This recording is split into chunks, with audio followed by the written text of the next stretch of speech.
Hello বন্ধুরা, বেসামাল প্রেম চ্যানেলের তরফ থেকে আমি মাম্পি। আমাদের ভিডিওগুলোর নোটিফিকেশন সবার আগে পেতে হলে নিচে থাকা সাবস্ক্রাইব বাটনটি ক্লিক করে পাশে থাকা বেল আইকনটি প্রেস করে নিন। আর আমাদের ভিডিওগুলোতে লাইক, শেয়ার, কমেন্ট করতে মোটেও ভুলবেন না। ধন্যবাদ সবাইকে। আসসালামু আলাইকুম আমার প্রিয় পাঠক পাঠিকারা। এই গল্পের প্রথম সিজন আপলোড করা হয়েছিল, এখন আমি পরের অংশ সহ পুরোটা একসাথে দিলাম।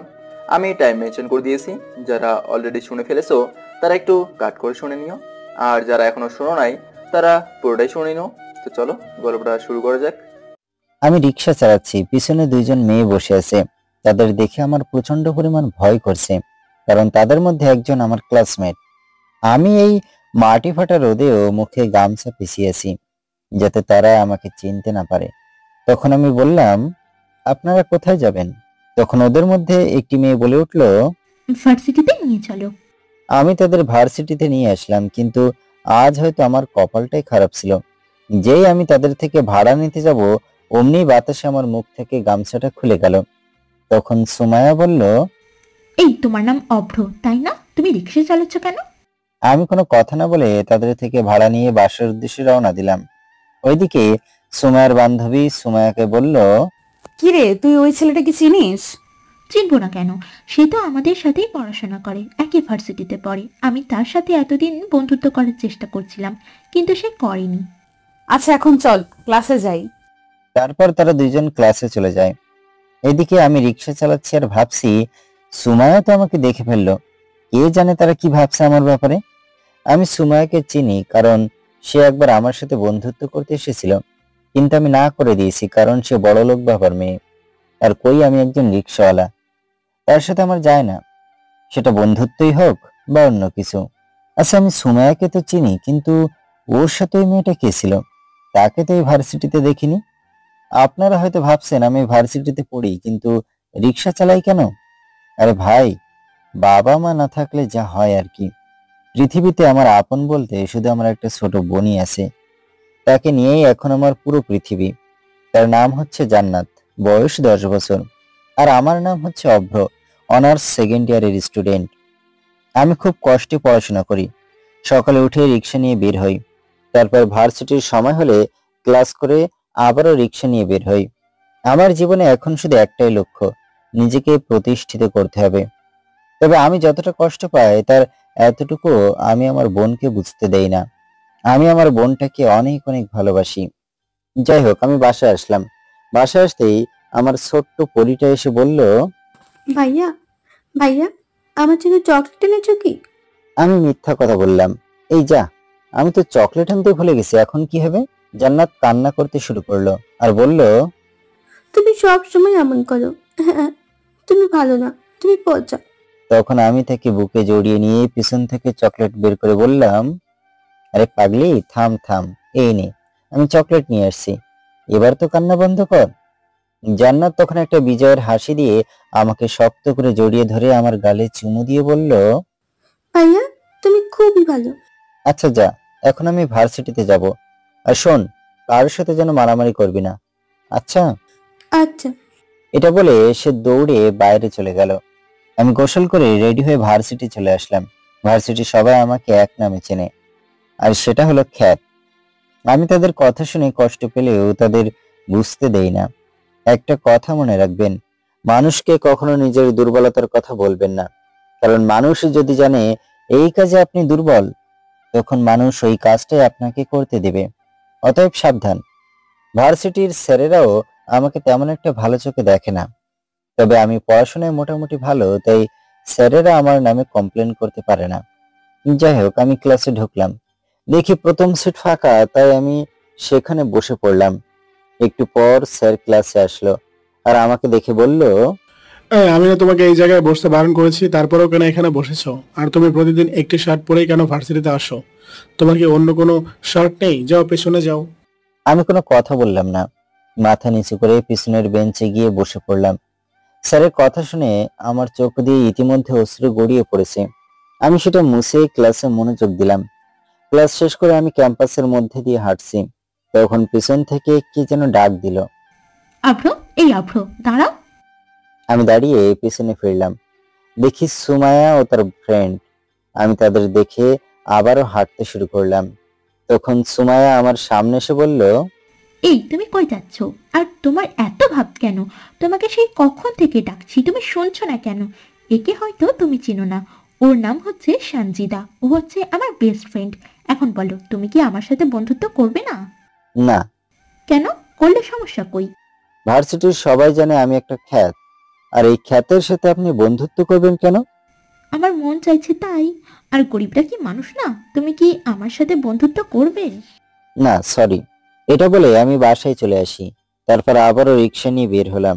সারা বিকেল রিক্সা চালিয়ে মাত্র 300 টাকা পেলাম। সেখান থেকে চাল, তারপর আরো যাবতীয় জিনিস নিয়ে বাসায় এসে রান্না করতে লাগলাম। সকালে ঘুম থেকে উঠে রান্না বান্না করে হালকা খেয়ে আমি রিক্সা নিয়ে বেরিয়ে পড়লাম। আর জান্নাতকে বলে আসলাম সে যেন ঘুম থেকে উঠে খেয়ে নেয়। আমি রিক্সা চালাতে চালাতে দেখি আমার ভার্সিটির সময় হয়ে গেছে, তাই আমি বাসায় চলে আসলাম। তারপর ফ্রেশ হয়ে রেডি হয়ে ভার্সিটির উদ্দেশ্যে রওনা দিলাম। ভার্সিটিতে ঢুকতেই কে যেন পিছন থেকে ডাক দিল। এই খ্যাত, এদিকে শোন। আমি পিছনে তাকিয়ে দেখি রোহান। সে আমারই ক্লাসমেট। সে এবং তার দল ভার্সিটিতে ভর্তি হওয়া নতুন ছাত্রছাত্রীদের র্যাগিং করে। তবে আজ আমার কেন ডাকলো তা আমি জানি না। আমি এগিয়ে গেলাম। জি ভাইয়া, কিছু বলবেন? রোহান আমার দিকে একটা চিঠি এগিয়ে দিয়ে বলল, শোন, এই চিঠিটা ওই যে দেখতে পাচ্ছিস, ওই মেয়েটাকে দিয়ে আয়, যা। চিঠিটা দেখে মনে হলো লাভ লেটার। এমনিতেই কোনো স্যার আমাকে দু চোখে সহ্য করতে পারে না, তার উপর এইটা যদি আবার ওই মেয়েটাকে দেই, আর পরে যদি রোহান পাল্টি খায়, তাহলে তো স্যার আমাকে ভার্সিটিতে থেকেই বের করে দেবে। আমাকে এইভাবে চিন্তামগ্ন দেখে রোহান বলল, কিরে, কি ভাবিস? যা। না ভাই, এটা আমি করতে পারবো না, সরি। আমার কথা শুনে পিছন থেকে রোহানের বন্ধু সাইদ বলে উঠল, কিরে, তুই কি বললি? আরেকবার বল তো। রোহান, তুই শুধু একবার বল, এর হাড়হাড্ডি গুঁড়ো গুঁড়ো করে দেবো। তোকে আমি লাস্ট বার বলছি, যাবি? আমি মাথা নিচু করে না সূচক মাথা নাড়ালাম। আমি কিছু বুঝে ওঠার আগেই সাইদ আর রোহানের অন্যান্য বন্ধুগুলো আমাকে মারতে শুরু করলো। ভার্সিটির সবাই ফ্রিতে সিনেমা দেখছে, কেউ এগিয়ে আসছে না, কারো মনে সাহস নেই। হঠাৎ কারো গালে থাপ্পড়ের শব্দে সাইদরা থেমে গেল। আমি মাথা তুলে দেখি সানজিদা রোহানকে থাপ্পড় মেরেছে। সানজিদার হাতে থাপ্পড় খেয়ে রোহান তো রেগে একদম ফায়ার হয়ে গেছে। সে যেই না সানজিদাকে থাপ্পড় মারতে যাবে, অমনি লিজা এসে রোহানের সামনে দাঁড়ায়। রোহান লিজাকে দেখে থেমে গেল, সাথে ভয়ও পেল।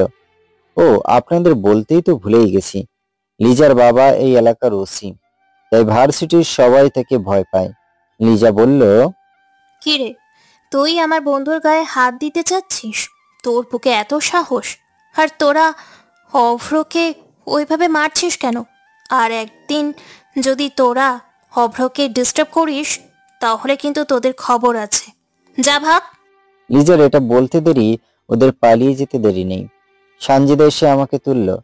ওরা সবাই চলে যাবার পরেও ভার্সিটির কেউই এগিয়ে এলো না সাহায্য করতে। সানজিদা আর লিজা আমাকে নিয়ে ভার্সিটির একটা নিরিবিলি জায়গায় চলে আসলো। ওদের মার খেয়ে আমার ঠোঁট কিছুটা কেটে গেছে। সানজিদা তার ওড়না দিয়ে সেটা মুছে দিল। এটা দেখে আমি কিছুটা অবাক হয়ে গেলাম। তখন লিজা বলল, ওই হব্র, ওরা তোমাকে মারছিল কেন? কিছুটা পানি পাওয়া যাবে?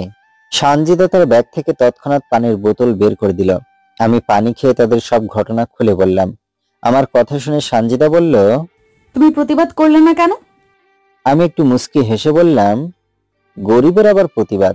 আমরা প্রতিবাদ করলেও সেটাকে কোনো মূল্য দেওয়া হয় না, তাই আর প্রতিবাদ করিও না। যা হয় মুখ বুজে সহ্য করে নেই। আর আচ্ছা অভ্র, একটা কথা জিজ্ঞেস করি, মন খারাপ করবে না তো? না, বলেন। আগেই আপনি বলাটা ছাড়ো প্লিজ। আমি একটা মুচকি হাসি দিলাম। তখন লিজা বলল, আচ্ছা, তুই প্রতিদিনই একই শার্ট প্যান্ট পরে ভার্সিটিতে আসিস কেন? আর তুই রিক্সা চালাস কেন? তুই তো খুব ভালো স্টুডেন্ট, তুই তো ইচ্ছে করলে টিউশনি করাতে পারিস।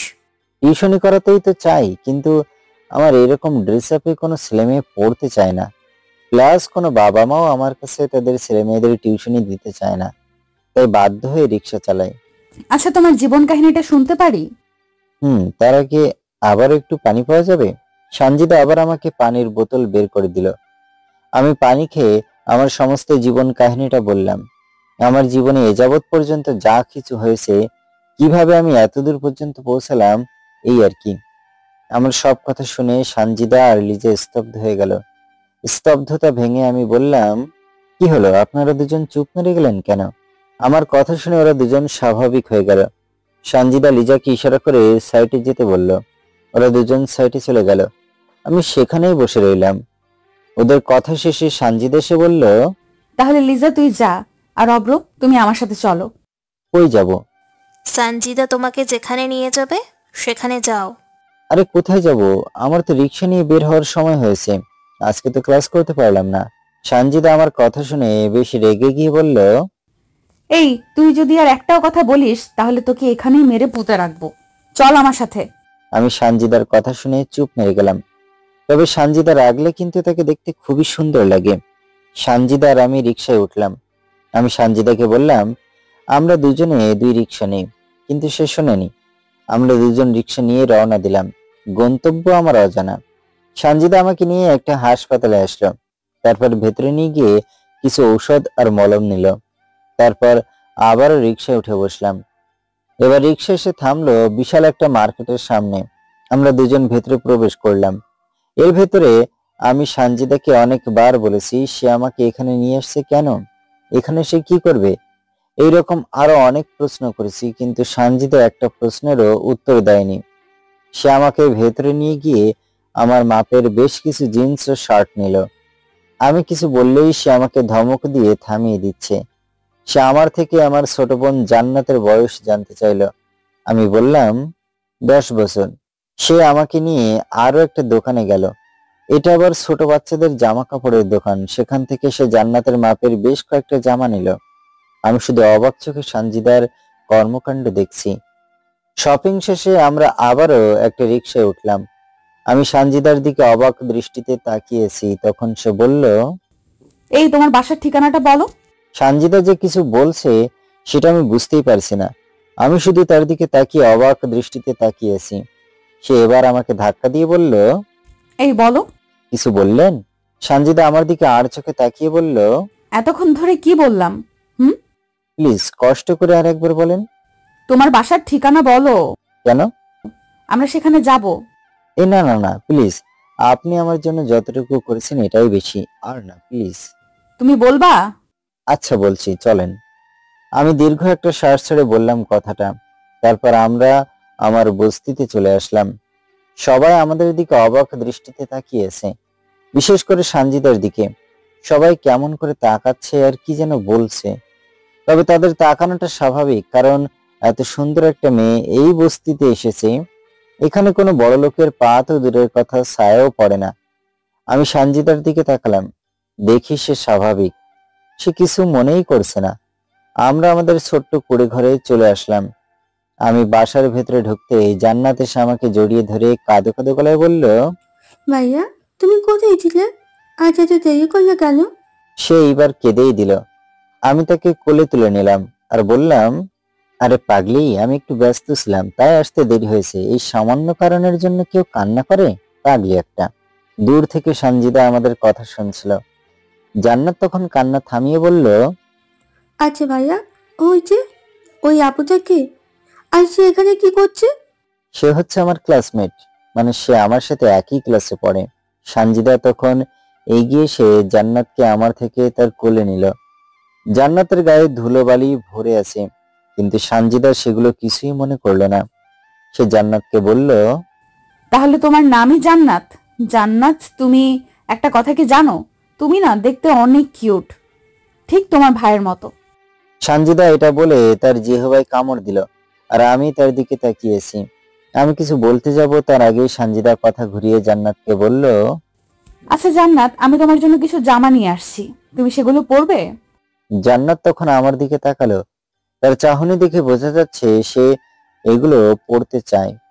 আমি একটা মুচকি হাসি দিয়ে হ্যাঁ সূচক মাথা নাড়ালাম। জান্নাত একটা বিজয়ের হাসি দিয়ে সানজিদাকে হ্যাঁ সূচক উত্তর দিল। সানজিদা সব ব্যাগগুলো ঘরে নিয়ে গেল, সাথে জান্নাতও। আমি একটা কথা ভাবছি, সানজিদা এসব কেন করছে? সে কি এসব কোনো কারণে করছে নাকি অকারণে? ধ্যাৎ, মাথায় কিছুই আসছে না। আমি সব আজাইরা চিন্তা ভাবনায় ডুবে আছি, তখন সানজিদা বাইরে এসে বলল। এই অব্র, দেখো তো জান্নাতকে কেমন লাগছে। তখন জান্নাত সানজিদার পিছন থেকে বের হলো। আমি তার দিকে একদম অবাক চাহনিতে তাকিয়েছি।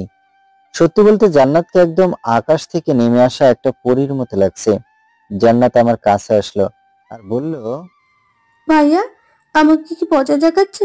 আমি তাকে কোলে তুলে নিয়ে বললাম, না তো, তোমাকে একদম একটা পরীর মতো লাগছে, একদম ছোট্ট একটা পরী। সত্যি? হুম। এরপর আমরা তিনজন মিলে অনেক মজা করলাম, অনেক আড্ডা দিলাম।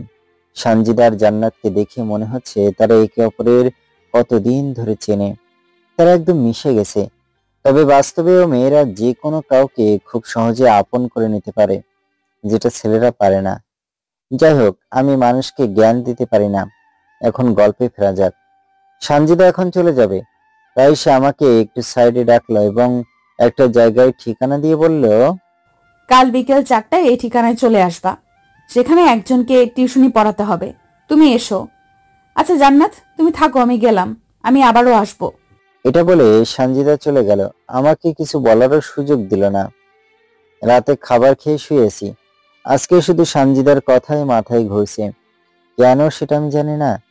সেও একজন বড়লোক বাবার মেয়ে, কিন্তু তার ভেতরে বড়লোকের কোনো দিকই মিলছে না। সে একদম নর্মাল। তাকে মনে হয় আমি ভালোবেসে ফেলেছি। আরে না না, এটা আমি কি ভাবছি। ধুর, ঘুমাই, কাল আবার সকাল সকাল উঠতে হবে। আমি ঘুমিয়ে পড়লাম। সকালে উঠে প্রতিদিনের মতো আমি রিক্সা নিয়ে বের হলাম। তারপর যথারীতি সকল ক্লাস করে আমি আবারও রিক্সা নিয়ে বের হলাম।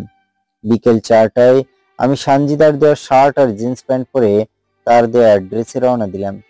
সেখানে পৌঁছে আমি যেই না ভেতরে ঢুকতে যাব, অমনি দারোয়ান বলল, এই এই কই যান? আমি তাকে বললাম, এখানে আমি টিউশনি পড়াতে আসছি। ও, তাহলে আপনিই সে? আচ্ছা যান। আমি দারোয়ানের কথার আগামাথা কিছুই বুঝলাম না। আমি ভেতরে প্রবেশ করলাম। ভেতরে গিয়ে দেখি সানজিদা সেখানে আগের থেকেই বসে আছে। আমি তাকে দেখে বললাম, আরে আপনি এখানে? আমি থাকবো না তো কে থাকবে? আরে না, আমি সেইভাবে কথা বলিনি। আচ্ছা তুমি এখানে বসো, আমি তোমার ছাত্রীকে নিয়ে আসছি। এটা বলে সানজিদা চলে গেল। একটু পর সে একজন মেয়েকে নিয়ে আসলো। মেয়েটি এসে আমায় বলল, আসসালামু আলাইকুম স্যার, কেমন আছেন? ওয়ালাইকুম সালাম, আলহামদুলিল্লাহ ভালো আছি, তুমি? ভালো। আচ্ছা তোমরা তাহলে রুমে গিয়ে পড়াশোনা শুরু করো, আমি তোমার জন্য নাস্তা রেডি করছি। মেয়েটি আমাকে একটা রুমে নিয়ে গেল। রুমটা খুবই গোছানো। আমি মেয়েটির থেকে জানতে পারলাম সে ক্লাস 9-এ পড়ে। তার নাম সাদিয়া। আমি তাকে পড়াচ্ছি। তখন সানজিদা এবং তার পেছনে দুটো মধ্যবয়স্ক আঙ্কেল আন্টি আসলো। তারা এসে বলল, আচ্ছা বাবা, তোমার আমার মেয়েকে পড়াতে কোনো সমস্যা নাই তো? না আঙ্কেল। সমস্যা না থাকলেই ভালো। আচ্ছা তাহলে আমরা তোমার মাসিক বেতন সম্পর্কে কথা বলা যাক। আপনি আমাকে যত দিবেন আমি সেটাতেই খুশি। আচ্ছা তাহলে 5,000 টাকা মাস শেষে দিলে চলবে? আমি তো অনেক খুশি হলাম, কারণ আমি রোদে পুড়ে পানিতে ভিজেও এত টাকা ইনকাম করতে পারি না। আমি খুবই খুশি হয়ে বললাম, জি আঙ্কেল, সমস্যা নাই, অতঃপর আমার চলবে। এটা বলে তারা চলে গেল। আমি তখন সানজিদাকে বললাম, আচ্ছা এটা কি আপনাদের বাসা?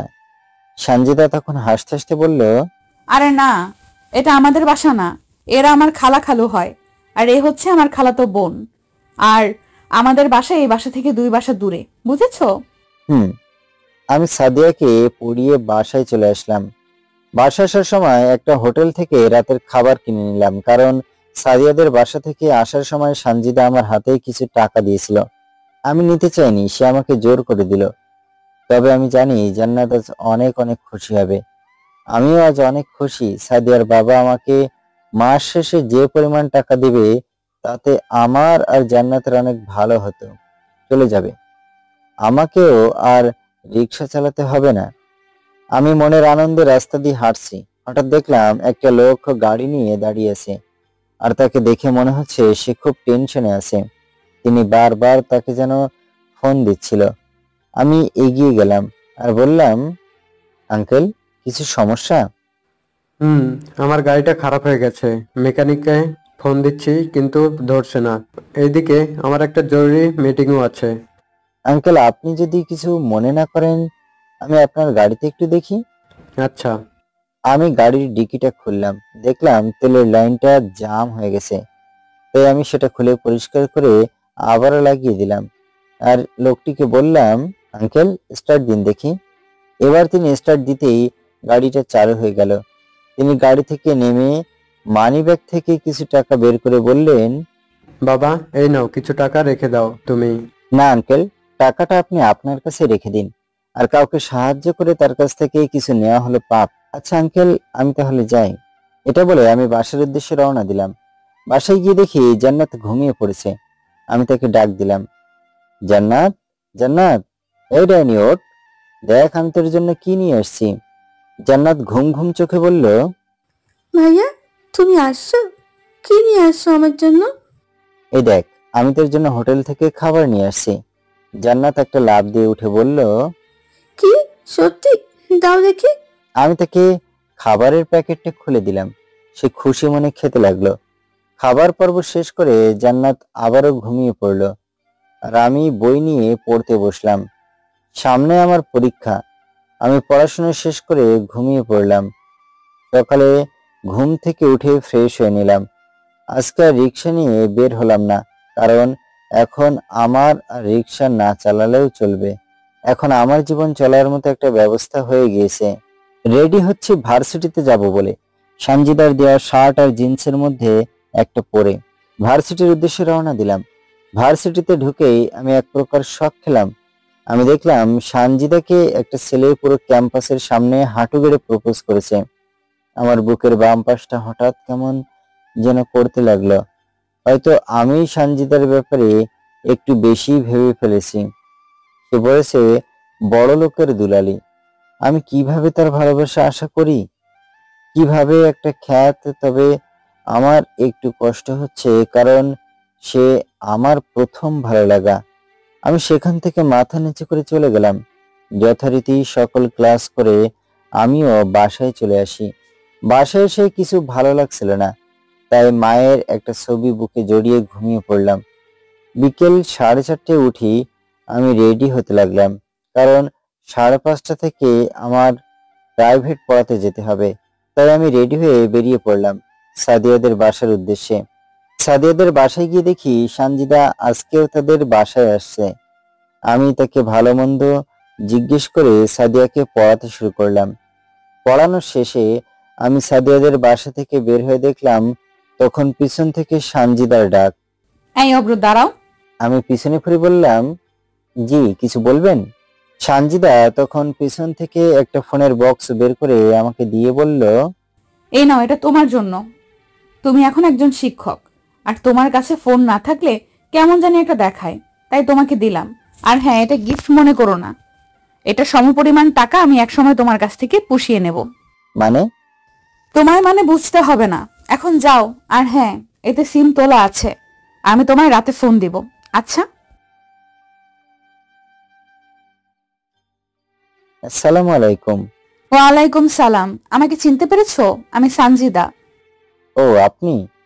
কেন, অন্য কাউকে আশা করেছিলে নাকি? আরে না না, সেরকম কিছু না। আচ্ছা, কি কারণে ফোন দিয়েছেন সেটা বলেন।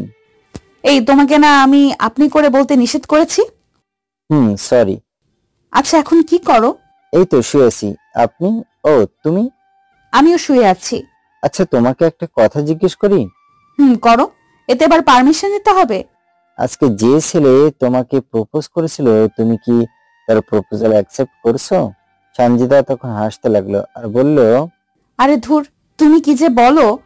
আমি তার প্রপোজাল অ্যাকসেপ্ট করার বদলে তাকে ঠাটি একটা চর মারছি। তার সাহস কত সে আমাকে প্রপোজ করে? ও আচ্ছা।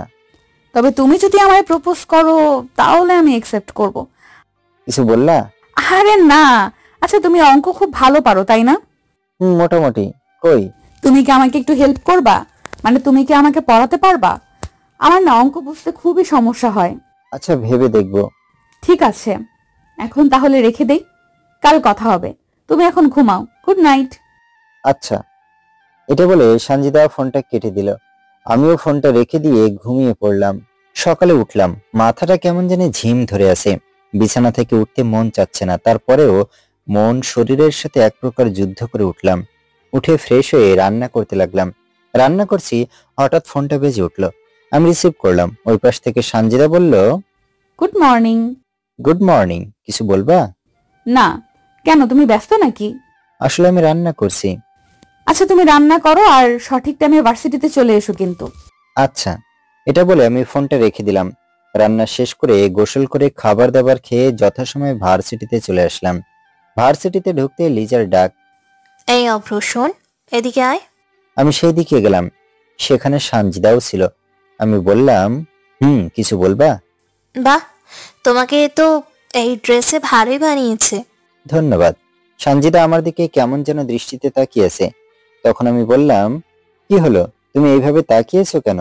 সানজিদা তখন হকচকিয়ে বলল, না কিছু না। এরপর আমি তাদের সাথে আড্ডা দিতে লাগলাম। সত্যি সানজিদার লিজা খুব ভালো মনের মেয়ে। তাদের বাবার এত টাকা থাকতেও তাদের মধ্যে কোনো অহংকার নেই। আমি কখনো ভাবিনি আমার কোনো বন্ধু হবে, কিন্তু এই দুজন যে আমাকে বন্ধু হিসেবে গ্রহণ করবে আমি সেটা হয়তো স্বপ্নেও ভাবিনি। যাই হোক, আমার আড্ডা শেষ করে ক্লাসে চলে আসলাম। একটা কথা বলে রাখি, আমার মাথা কিন্তু এখনো ঝিম ধরে আছে। ভার্সিটি শেষ করে আমি বাসায় চলে আসি। বাসায় এসে কিছু ভালো লাগছিল না, তাই খাবার না খেয়ে শুয়ে পড়লাম। জান্নাতও বাসায় নাই, খেলতে গেছে। খুব শীত লাগছে, মনে হয় গায়ে জ্বর আসছে, তাই গায়ে একটা কাঁথা দিয়ে শুয়ে পড়লাম। বিকেল 5:30। আমি এখনো ঘুমিয়ে আছি। হঠাৎ করে ফোনটা বেজে উঠল। আমি নাম্বার না দেখেই রিসিভ করলাম। আসসালামু আলাইকুম। ওয়ালাইকুম সালাম। এই তুমি এখনো পড়াতে আসলে না কেন? কে, সানজিদা? কয়টা বাজে ঘড়ি দেখেছো? তখন আমি ঘড়ির দিকে তাকালাম আর এক লাফে উঠে পড়লাম আর বললাম, এই যা, এত বেজে গেছে, আমি যাচ্ছি। এই শোনো শোনো, বলো। তুমি আমাদের বাসায় চলে আসো, সাদিয়া আমাদের বাসায় আছে। আর তুমি তো আমাকে অঙ্ক শিখাইতে চাইলে, ভুলে গেছো? ও সরি, ভুলে গেছি। আচ্ছা, তোমার বাসার ঠিকানা আমাকে দাও, আমি যাচ্ছি। তখন সানজিদা আমাকে তার বাসার ঠিকানা দিল। আমি তাড়াতাড়ি করে উঠে একটু ফ্রেশ হয়ে সানজিদাদের বাসার উদ্দেশ্যে রওনা দিলাম। প্রায় 25 মিনিট পর আমি তাদের বাসার সামনে চলে আসলাম। সাদিয়াদের বাসার মতোই সানজিদাদের বাসাটাও অনেক বড়। আমি বাসার ভেতরে প্রবেশ করতেই দেখি সানজিদা আর সাদিয়া বসে বসে গল্প করছে। সানজিদা আমাকে দেখে বলল, আজকে এত দেরি করলে কেন? ঘুমিয়ে পড়েছিলাম, সরি। এখন চলো, এমনিতেই দেরি করে আসছি। আচ্ছা চলো। তারপর আমরা একটা রুমে চলে আসলাম। রুমটা খুবই গোছানো। আমি সেদিকে তেমন একটা খেয়াল না করে তাদের পড়াতে শুরু করলাম। আমি তাদের পড়াচ্ছি, সাদিয়া ঠিক মতোই পড়ছে, কিন্তু সানজিদা পড়ছে না। সে আমার দিকেই তাকিয়ে আছে। এটা আমার ভালো লাগছে না, তাই আমি বললাম, এই তোমাকে যে একটা অঙ্ক দিলাম সেটা করছো? বুঝতেছি না, একটু করে দাও। আচ্ছা, খাতা দাও। সানজিদা তখন খাতা দিল। আমি অঙ্ক করছি আর সানজিদাকে বুঝিয়ে দিচ্ছি। তখন সানজিদার মা রুমে আসলো আর বলল, বাবা, এরা দুজন কি ঠিক মতো পড়ছে? আসসালামু আলাইকুম আন্টি। ওয়ালাইকুম সালাম। তা এরা দুজন তোমাকে বিরক্ত করছে না তো? না আন্টি। এরা যদি তোমায় বিরক্ত করে তাহলে আমাকে বলবা, আমি একটা বেত নিয়ে যাব, তারপর তুমি ওইটা দিয়ে এই দুজনকে ঠিক করবা, ঠিক আছে? আন্টি, সেটার মনে হয় দরকার নেই। এরা আমাকে বিরক্ত করছে না। আমার আর আন্টির কথার মাঝে সানজিদা বলল, মা তুমি যাবা? আমাদের পড়ায় সমস্যা হচ্ছে, যাও তো। আচ্ছা যাচ্ছি। আন্টি রুম থেকে চলে গেল। আমিও তাদের পড়া শেষ করে বাসার কিছু কাজ দিয়ে আমি বাসায় চলে আসলাম। বাসায় এসে হালকা একটু রান্না করে নিলাম। আমি খেলাম, সাথে জান্নাতকেও খাইয়ে দিলাম। তারপর আমি একটা জ্বরের ওষুধ খেয়ে ঘুমিয়ে পড়লাম। মাঝরাতে হঠাৎ আমার খুব শীত লাগতে লাগলো। আমি আমার মাথায় হাত দিয়ে দেখলাম অনেক জ্বর আসছে, তাই কষ্ট হলেও আমি উঠলাম আর ওয়াশরুমে গেলাম। সেখানে গিয়ে মাথায় পানি দিতে লাগলাম। এইভাবে অনেকক্ষণ পানি দিয়ে আমি আবারও এসে শুয়ে পড়লাম। সকালে বালিশের নিচে থাকা ফোনটা বাজতে লাগলো। বালিশের নিচ থেকে ফোন বের করে দেখি সানজিদা ফোন করছে। সে বলল, এই আজকে ভার্সিটিতে আসবা না? মনে হয় না, আমার শরীর ভালো লাগে না। আচ্ছা এখন রাখি, আমার ভালো লাগছে না। এটা বলে আমি ফোনটা রেখে দিলাম। সানজিদাকে কিছু বলার সুযোগ না দিয়ে আমি আবারও ঘুমিয়ে পড়লাম। হঠাৎ মাথায় ঠান্ডা কিছু অনুভব করলাম। আমি মিটমিট করে চোখ খুললাম। আমি চোখ খুলে সানজিদাকে দেখতে পেয়েই এক লাফ দিয়ে উঠে পড়লাম আর বললাম, এই তুমি এখানে কি করো? সানজিদা স্বাভাবিকভাবে উত্তর দিল, কেন দেখতে পাচ্ছ না তোমার মাথায় জলপট্টি দিয়ে দিচ্ছি? আর তুমি উঠলে কেন? তোমার শরীরে অনেক জ্বর, তুমি শুয়ে পড়ো। আরে আমার শরীর ঠিক আছে, আমার কিছু হয়নি, তুমি এখান থেকে যাও প্লিজ। কেন, থাকলে সমস্যা কি? আরে পাশের লোকেরা কি বলবে, তুমি এখান থেকে যাও প্লিজ। আরে যে যেটা বললো বলুক, তাতে আমার কিছু যায় আসে না, তুমি শুয়ে পড়ো তো। আরে তুমি বুঝতেছো না। আচ্ছা তোমার যেহেতু সমস্যা হচ্ছে আমি চলে যাচ্ছি। আর হ্যাঁ, ওষুধগুলো খেয়ে নিও। আর হ্যাঁ, পড়াতে আসিও কিন্তু। আচ্ছা যাবনি। এরপর সানজিদা আমাদের বাসা থেকে চলে গেল। আমি এই মেয়ের কিছু বুঝি না, সে আসলে কি চায় আমার থেকে আল্লাহই জানে। বিকেলে আমি সানজিদাদের বাসায় প্রাইভেট পড়াতে চলে আসলাম। এসে তাদের প্রাইভেট পড়াতে শুরু করলাম। তাদের প্রাইভেট পড়া শেষ করে আমি যেই না রুম থেকে বের হই, অমনি দেখলাম একজন লোক সোফায় বসে আছে। লোকটাকে কোথায় যেন একটা দেখেছি, কিন্তু কোথায় দেখেছি সেটা আর মনে পড়ছে না। আমি ওইখানে দাঁড়িয়ে থেকে এসব ভাবছি, তখন ওই লোকটি আমায় ডাক দিল। আমি এগিয়ে গেলাম আর বললাম, আঙ্কেল আসসালামু আলাইকুম। ওয়ালাইকুম সালাম। বাবা কেমন আছো? এই তো আঙ্কেল, আলহামদুলিল্লাহ ভালো, আপনি? ভালো। আচ্ছা তুমি কি আমায় চিনতে পেরেছো? আঙ্কেল আসলে আপনাকে কোথায় যেন দেখেছি, কিন্তু মনে করতে পারছি না। আরে তুমি আমায় চিনতে পারো নাই? সেদিন তুমি আমার গাড়ি ঠিক করে দিলে, এবার মনে পড়েছে? ও আঙ্কেল আপনি? সেদিন তোমার নামটাও জানা হলো না। বলো তো তোমার নামটা কি? তুমি থাকো কোথায়? আঙ্কেল আমার নাম মোহাম্মদ অভ্র। আমি থাকি একটা বস্তিতে। আমার বাবা মা কেউ নেই। আমার ছোট একটা বোন আছে, তাকে নিয়েই এখন আমার পুরো পৃথিবী। এটা বলতেই আমার চোখের কোণে পানি জমে গেল। তখন আঙ্কেল বললেন, আরে তুমি এখান থেকে নিজেকে আর এতিম মনে করবে না। আমরা আছি তোমার সাথে। তুমি আমাদের নিজের কেউ মনে করতে পারো। আঙ্কেল পারবো। এইভাবে আমি আঙ্কেলের সাথে গল্প করতে লাগলাম। আমি আর আঙ্কেল গল্প করছি, তখন সানজিদা আমাদের জন্য নাস্তা নিয়ে আসলো। আমি নাস্তা করব না, কিন্তু সানজিদা আর আঙ্কেলের জোরাজুরিতে নাস্তা করতেই হলো। যাই হোক, আমি নাস্তা শেষ করে বাসায় চলে আসলাম। এইভাবে আরো অনেক দিন কেটে গেল। এখন আমার আর সানজিদার সম্পর্ক আগের চেয়ে অনেকটাই ভালো হয়েছে, কিন্তু আমি তাকে বন্ধু হিসেবেই ভালোবাসি। কিন্তু সানজিদার ব্যবহার আমার তেমন একটা ভালো লাগছে না। একদিন সানজিদা তার বাবাকে বলছে, আব্বু একটা কথা বলি। আঙ্কেল বসে বসে খবরের কাগজ পড়ছিল। সানজিদার এইভাবে কথা বলাতে তিনি খবরের কাগজটা নিচে নামিয়ে বললেন, এখানে আয় বস। সানজিদা গিয়ে আঙ্কেলের পাশে বসলো। তখন আঙ্কেল বললেন, তা মা তুমি কি চাও সেটা সোজাসাপটা বলো দেখি। সানজিদা তখন একটু ভয়ের সুরে বলল, আব্বু আসলে অব্রদের বাসা তো আমাদের বাসা থেকে অনেক দূরে, আর আমাদের বাসার কোনার ওই রুমটা তো ফাঁকাই পড়ে আছে। তুমি যদি বলো তাহলে আমি অব্রকে আমাদের বাসায় থাকতে বলি। তারও তো কেউ নেই, সে যদি এখানে থাকে তাহলে তার একাকিত্ব ভাবটা কমে যাবে। আর সামনে আমাদের টেস্ট এক্সামও আছে, তুমি তাকে থাকতে দিলে আমরা দুজন একসাথে পড়াশোনা করতাম আর কি। আর তার ছোট্ট একটা বোনও রয়েছে, আমার তো ছোট কোনো বোনও নেই। তাকে দিয়ে না হয় আমার ছোট বোনের অভাবটা পূরণ করে নেব। প্লিজ আব্বু তুমি মানা করো না। সানজিদার শেষের কথাটা একটু কাঁদো কাঁদো গলায় বলল, কারণ সে জানে তার বাবাকে এইভাবে বললেই তার কাজটা হবে। শফিক আঙ্কেল তার দিকে তাকিয়ে আছে আর মুস্কি মুস্কি হাসছে। তখন সানজিদা বলল, কি হলো বলো। বাহ বাহ, আমার মেয়েটা তো এত বড় হয়ে গেছে, সে এখন নিজের চিন্তা বাদ দিয়ে মানুষের চিন্তা করতেও শুরু করেছে। আচ্ছা যা তুই অব্রকে আমাদের বাসায় থাকতে বলিস, এবার খুশি তো? সানজিদা জোরে একটা আব্বু ডাক দিয়ে আঙ্কেলকে জড়িয়ে ধরে। তখন তার বাবার কপালে একটা চুমু খায়। সানজিদা সেখান থেকে তার রুমে চলে আসে আর ভাবতে থাকে, অব্রকে আমাদের বাসায় আসতে বললে সে নিশ্চিত না করে দিবে, তখন সে জ্ঞান দিতে শুরু করবে। তাই ভালো হবে আমি তাকে না বলে তার সব জিনিস আমাদের বাসায় নিয়ে চলে আসব, তাকে এক প্রকার সারপ্রাইজ দিব। সানজিদা আরো বলে, বাবু তোমাকে তো আমি আমার এই মনের ঘরে জায়গা দিয়েই দিয়েছি, এখন তো আমাদের বাসাতেও তোমায় জায়গা করে দিলাম। তুমি চিন্তা করো না, তুমি শুধু আমার। এটা বলে সানজিদা তার খাটের উপর থাকা কোলবালিশকে জড়িয়ে ধরে। এদিকে আমি এখন আরো 2টা প্রাইভেট পড়াই। এতে আমার আর জান্নাতের খুব ভালো মতোই দিন চলে। আজকে খুব ক্লান্ত লাগছিল, তাই সানজিদাকে ফোন করে বলে দিলাম তাকে আজ আর পড়াতে যেতে পারবো না। সকালে উঠে আমি যথাসময়ে ভার্সিটিতে চলে গেলাম। সামনে আমার টেস্ট এক্সাম, তাই ভার্সিটি মিস দেওয়া যাবে না। পুরো ভার্সিটি সানজিদাকে খুঁজলাম, কিন্তু কোথাও তাকে পেলাম না। তার মানে সে আজ ভার্সিটিতে আসেনি। আমি তাকে ফোন দিলাম, কিন্তু তার ফোনও বন্ধ। আমার মাথায় একটু চিন্তা হতে শুরু করলো, সানজিদার কিছু আবার হলো না তো?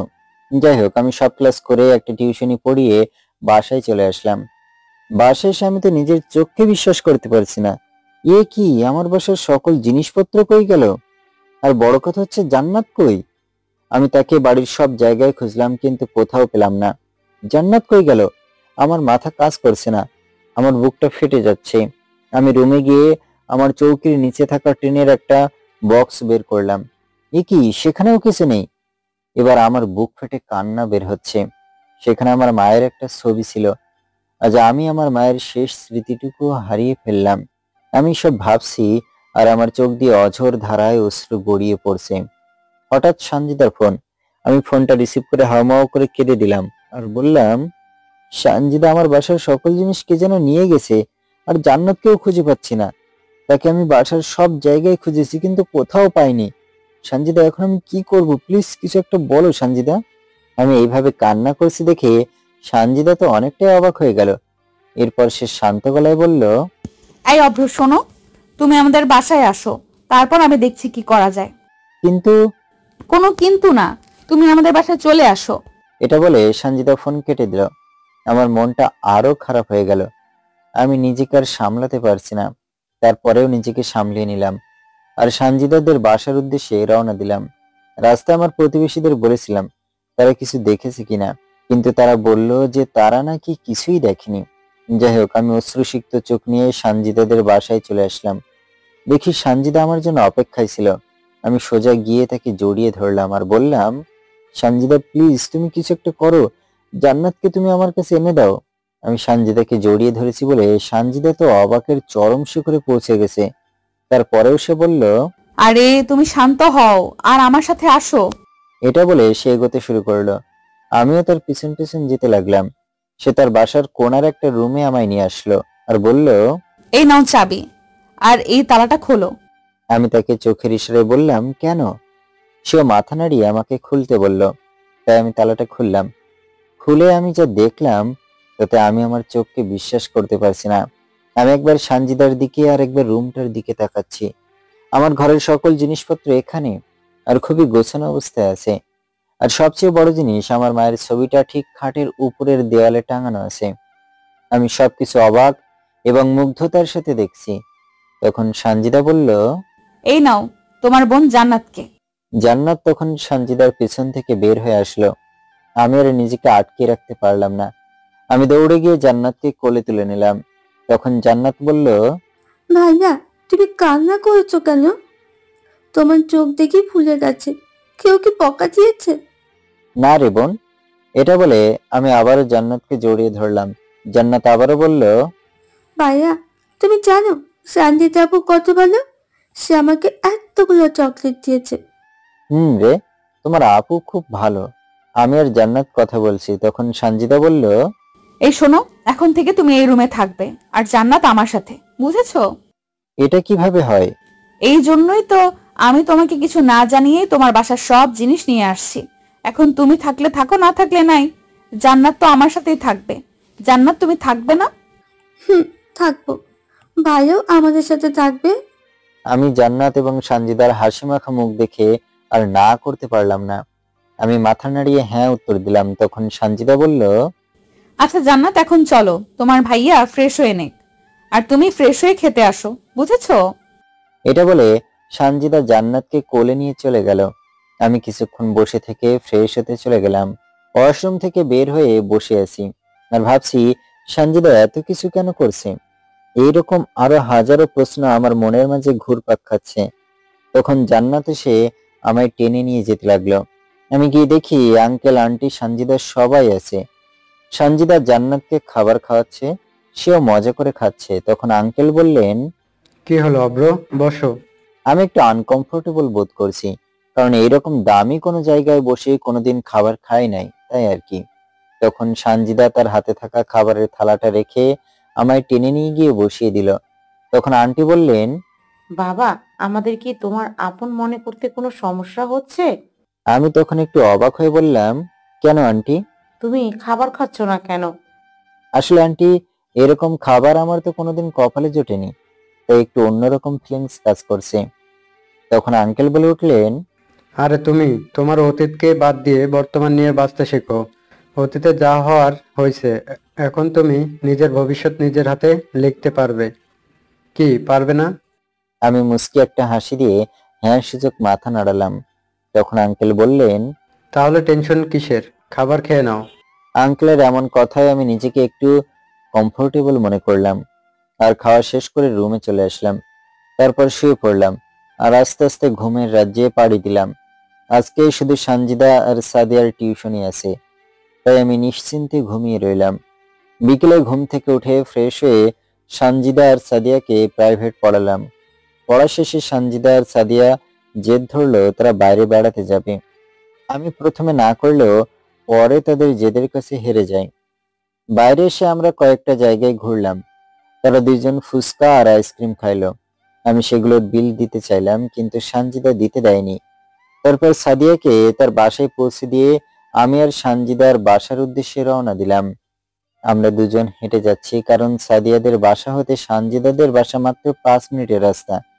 যাই হোক, আমরা হাঁটছি, তখন সানজিদা বলে উঠলো, আচ্ছা অব্র, তুমি কি কাউকে ভালোবাসো? হঠাৎ এই প্রশ্ন? আরে বলো না। না, আমি নিজেই চলার মতো টাকা পাই না, আবার জিএফ, এটা একটা হাস্যকর ব্যাপার। সানজিদা তখন ফিসফিস করে বলল, তাহলে আমার রাস্তা ফাঁকা। তখন আমি বললাম, কি হলো, নিজে নিজে কথা বলছো যে? আরে তেমন কিছু না, শোনো, কাল আমরা শপিং করতে যাব। আচ্ছা। আমার কথা বলতে বলতে সানজিদাদের বাসার সামনে চলে এসেছিলাম। সানজিদা এই কথা বলে এক দৌড়ে বাসার ভেতরে চলে গেল। সে আমাকে কিছু বলার সুযোগই দিল না।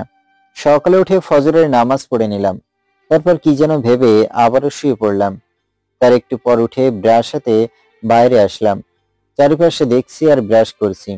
তখন আঙ্কেলের গাড়ির উপর আমার চোখ পড়লো। গাড়িতে অনেক ধুলোবালি জমে আছে, তাই ভাবলাম সেটা একটু পরিষ্কার করি। যেই ভাবা সেই কাজ, আমি গাড়িটা ধুতে শুরু করলাম। আমি গাড়ি ধুচ্ছি, গাড়ি ধোয়া প্রায় শেষের দিকে, তখন পিছন থেকে আঙ্কেল বললেন, আরে বাবা, কি করছো? তোমাকে এসব করতে কে বলেছে? না আঙ্কেল, কেউ বলেনি, এমনি গাড়িতে অনেক ধুলোবালি জমেছিল, সেটা দেখতে আমার কেমন জানি লাগতেছিল, তাই আর কি পরিষ্কার করতে শুরু করলাম। আচ্ছা, তুমি আর যখন এটা নিজ ইচ্ছে করছো, তাহলে আমি কিছু মনে করব না। তোমার গাড়ি পরিষ্কার করা শেষ হলে খাবার খেতে চলে এসো, ঠিক আছে? আচ্ছা আঙ্কেল। আঙ্কেল চলে গেলেন। আমি গাড়ি পরিষ্কার করা শেষ করে সেখানেই গোসল করে নিলাম। তারপর রুমে এসে চেঞ্জ করে খাবার খেতে চলে গেলাম। সেখানে গিয়ে আঙ্কেলের সাথে কিছুক্ষণ বসে থেকে গল্প করে তারপর খাবার খেয়ে আমি আমার রুমে চলে আসি। আমি বসে থেকে বই পড়ছি, তখন সানজিদা আমার রুমে আসলো আর বলল, এই রেডি হয়ে নাও, আমরা শপিং এ যাব। কাল তোমাকে বলেছিলাম, তুমি কি ভুলে গেছো? আচ্ছা তুমি যাও, আমি রেডি হচ্ছি। আচ্ছা। এটা বলে সানজিদা চলে গেল। আমি বই বন্ধ করে রেডি হতে শুরু করলাম। আমি রেডি হয়ে নিলাম। তারপর আমি ড্রয়িং রুমে গিয়ে বসে রইলাম।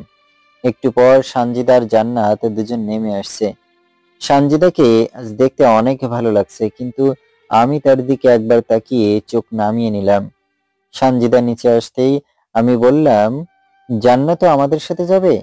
সানজিদা তখন তার ভুরু কুঁচকে বলল, কেন, সে গেলে কি কোনো সমস্যা? আরে না, আমি সেইভাবে কথাটা বলিনি। আচ্ছা এখন চলো। বাইরে আসতেই সানজিদা বলল, এই তুমি ড্রাইভ করতে পারো? না। আচ্ছা চলো, তোমায় শিখিয়ে দেব। এটা বলে সানজিদা তার বাবার গাড়ি বের করে নিল। আমি জান্নাতকে পিছনে বসিয়ে দিলাম আর আমি গিয়ে সানজিদার পাশের সিটে বসে পড়লাম। সানজিদা তখন আমাকে ড্রাইভিং সিটে বসতে বলল। আমি বললাম, এই না না না, এটা আমার দ্বারা হবে না, আমার ভয় করছে। আরে ভয় কিসের, আমি তোমার পাশে আছি, আমি তোমায় সবকিছু শিখিয়ে দিচ্ছি, তুমি বসো। আমি তখন ভয়ে ভয়ে ড্রাইভিং সিটে বসে পড়লাম। সানজিদা আমাকে সবকিছু শিখিয়ে দিতে শুরু করলো। আমি তার কথা অনুযায়ী সবকিছু করতে লাগলাম আর কিছুক্ষণের মধ্যেই আমি শিখে গেলাম। আসলে আমি এটা যতটা কঠিন ভেবেছিলাম ঠিক ততটা কঠিন না। আসলে সব জিনিসই যদি আপনি মন দিয়ে করেন তাহলে সেটা আপনি সহজেই শিখে যাবেন। আমি ড্রাইভ করছি আর সানজিদা আমাকে রাস্তা বলে দিচ্ছে, সাথে নানা বিষয়ে গল্পও করছে। একটু পর আমরা বিশাল এক শপিং মলের সামনে এসে দাঁড়ালাম। সানজিদা আর জান্নাতকে শপিং মলের গেটের সামনে নামিয়ে আমি গাড়ি পার্কিং করতে চলে গেলাম। গাড়ি পার্কিং করে এসে আমি তাদের নিয়ে শপিং মলের ভিতরে ঢুকলাম। আমরা শপিং করছি, তখন আমি লিজাকে দেখতে পেলাম। তাই আমি সানজিদাকে বললাম, এই সানজিদা দেখো লিজা। কই? ওই যে। সে আমার ইশারা অনুযায়ী তাকালো। আরে সেও লিজাকে দেখতে পেল। তাই আমরা তার দিকে এগিয়ে গেলাম। সানজিদা লিজাকে গিয়ে বলল, এই লিজা, তুই এখানে কি করিস? লিজা তখন পিছনে তাকিয়ে বলল, এই তো শপিং করি, তোরা এখানে কি করিস? আর এই ছোট্ট মেয়েটা কে? তখন সানজিদা বলল, আমরাও শপিং করতে আসছি, আর এ হচ্ছে অব্রের ছোট বোন, এর নাম জান্নাত। লিজা তখন জান্নাতকে কোলে তুলে নিল আর বলল, জান্নাত, তুমি কেমন আছো? তখন জান্নাত বলল, ভালো। তুমি কেমন আছো আপু? এই তো আপু ভালো। তা তোমার গোমরা মুখ ভাই কি কিছু বলবে না? লিজা আমাকে উদ্দেশ্য করে কথাটা বলল। আমি এতক্ষণ তাদের কথা শুনছিলাম। লিজা ভালো আছে না মন্দ আছে এটা আমার শুনতেই মনে নেই। তাই আমিও তাড়াতাড়ি করে বললাম, সরি, কেমন আছো লিজা? যা, তোমার তাহলে মুখটা খুলো। আমি তো ভেবেছিলাম তুমি হয়তো বোবা হয়ে গেছো। আরে না, আমার মনে ছিল না। আচ্ছা বাদ দাও। আর এই নাও আমার বিয়ের কার্ড। আগামী মাসে আমার বিয়ে, তোমরা আসবে কিন্তু। তখন সানজিদা বলল, এটা কিন্তু তুই ঠিক করলি না, আমাকে না জানিয়ে তুই বিয়ে করতেছিস। তা পাত্র কি আগের থেকে ঠিক করা ছিল? লিজা তখন লজ্জা পেয়ে মাথা নিচু করলো আর বলল, ঠিক ধরেছিস। হায় হায়, এটা আমি কি শুনতেছি? তুই আমার বেস্টু হয়েও তুই এ কথা আমার থেকে লুকালি? যা, তোর সাথে আমার কথা নাই। আরে রাগ করিস না, আমি তোকে বলতে চেয়েছিলাম কিন্তু সুযোগ হয়ে ওঠেনি। আচ্ছা তোরা থাক, আমি তোদের সাথে পরে কথা বলবো। ভালো থাকিস। আচ্ছা যা তাহলে, আর পারলে দোলা ভাইয়ের একটা পিক দিস। আচ্ছা। এটা বলে লিজা চলে গেল। আমরা আরো কিছু শপিং শেষ করে গাড়িতে গিয়ে বসলাম। আমি বললাম, এখন কই যাবা, বাসায়? না, খুব খিদে পাইছে, চলো একটা রেস্টুরেন্টে যাই। তারপর আমরা একটা রেস্টুরেন্টে গেলাম। খাওয়া দাওয়া করে আমরা বাইরে চলে আসলাম। তখন আমি বললাম, এবার তো বাসায় যাবা? না, চলো নদীর ধারে যাব, তোমার সাথে আমার কিছু কথা আছে। কি কথা, এখানেই বলো। না, এখানে বলা যাবে না। আমি আর কিছু বললাম না। আমি গিয়ে গাড়ি স্টার্টে দিলাম। একটু পর আমরা নদীর ধারে চলে আসি। তখন সানজিদা জান্নাতকে বলল, জান্নাত, তুমি এখানে বসে থাকো, আর এই নাও আমার ফোন থেকে কার্টুন দেখো। এটা বলে সানজিদা তার ফোনটা জান্নাতকে দিল আর আমাকে নিয়ে সে একটা নিরিবিলি জায়গায় চলে আসলো। আমরা দুজনেই নিশ্চুপ। সানজিদা তখন নীরবতা ভেঙে বলল, আচ্ছা অব্র, তোমার কিরকম মেয়ে পছন্দ? আমি থতমত খেয়ে বললাম, কেন, তুমি জেনে কি করবে? আরে বলো না। আমি তখন আর উপায় না পেয়ে বললাম, আচ্ছা বলছি, শোনো, আমার তো আর বাবা মা কেউ নেই। তাই আমি এমন মেয়েকে বিয়ে বা ভালোবাসবো যে আমার ছোট বোনটাকে তার নিজের বোন মনে করে রাখবে, আর সাথে পর্দা এবং 5 ওয়াক্ত নামাজ পড়বে এবং বিপদে আপদে সে সব সময় আমার পাশে থাকবে। ব্যাস এতটুকু হলেই চলবে। বাহ, তোমার চয়েস আছে ভালো। তারপর সানজিদা কিছু একটা ভাবতে লাগলো। তার ভাবনা মাখা চেহারা দেখে আমি বললাম, কি হলো, কি ভাবতেছো এমন? আচ্ছা অব্র, আমি এখন যদি তোমাকে ভালোবাসার কথা বলি তাহলে কি তুমি আমাকে একসেপ্ট করবে? আমি তার দিকে অবাক দৃষ্টিতে তাকালাম। আমি কি বলবো বুঝতেছি না। আমি মুখে মিথ্যা হাসি নিয়ে বললাম, তুমি মজা করছো তাই না? না, আমি সিরিয়াস। বল, তুমি কি আমায় ফিরিয়ে দেবে? সঞ্জিদা, তুমি নিজে একটু বোঝো, তোমার সাথে আমার যায় না। তুমি কই আর আমি কই, তুমি যেটা বলছো সেটা কখনোই সম্ভব নয়। কেন সম্ভব নয়? এটার উত্তর হয়তো আমি জানি না, কিন্তু এটা সম্ভব না সেটা আমি জানি। আচ্ছা, তুমি কি আমাকে ভালোবাসো না? আমি তখন একটু দ্বিধায় পড়ে গেলাম। তাই আমি কিছু না বলে চুপ করে বসে রইলাম। সঞ্জিদা আমার আরো কাছে আসলো আর বলল, কি হলো বলো, তুমি কি আমায় ভালোবাসো না? এটা আমি জানি না। আচ্ছা যাও, আমি তোমায় একদিনের সময় দিলাম। আর হ্যাঁ, উত্তর কিন্তু আমার হ্যাঁ চাই। যদি উত্তর না হয় তাহলে আমি কিন্তু উল্টাপাল্টা কিছু একটা করে ফেলবো বলে দিলাম। এখন চলো, বাসায় যাব। আমি সানজিদার কোনো কথারই উত্তর দিতে পারলাম না। আমি সানজিদার পিছন পিছন গেলাম। আমি গিয়ে ড্রাইভিং সিটে বসলাম, কিন্তু সানজিদা এবার আমার সাথে আর বসলো না। সে গিয়ে জান্নাতের সাথে পিছনে গিয়ে বসলো। আমরা বাসায় চলে আসলাম। বাসায় এসে আমি আমার রুমে গিয়ে শুয়ে আছি আর সানজিদার বলা কথা নিয়ে ভাবছি, তার কি আমার প্রতি এটা ভালোবাসা না ভালো লাগা, নাকি সে আমাকে কোনো কাজে ব্যবহার করতে চায়, নাকি সে আমার উপর দয়া করছে? না, মাথায় কিছু ঢুকছে না। কি করি তাহলে? দূর, ঘুমাই।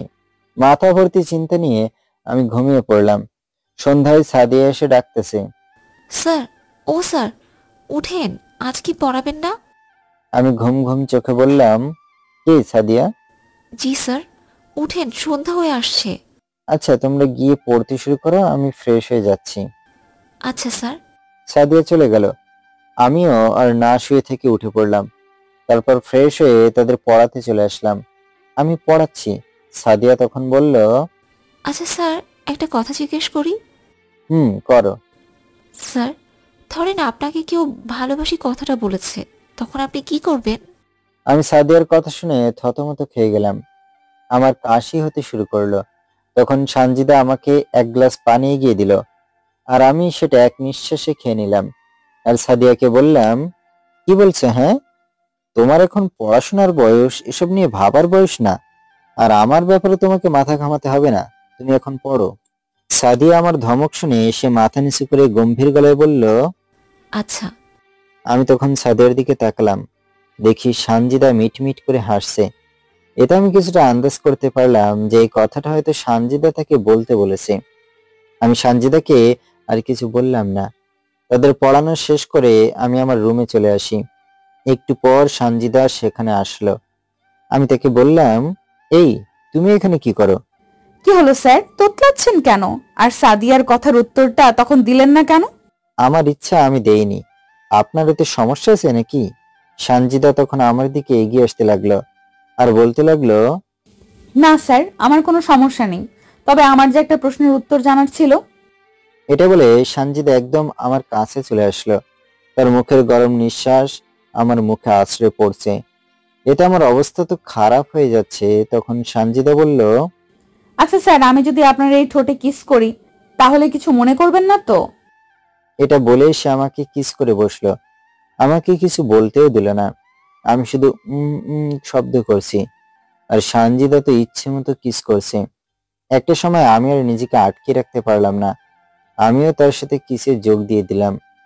প্রায় 6 কিংবা 7 মিনিট পর সে আমাকে ছেড়ে দিল আর বলল, স্যার, কিছু মনে করেননি তো? আরে ধুর, আপনি কিছু মনে করলে তো আমার বয়েই গেছে।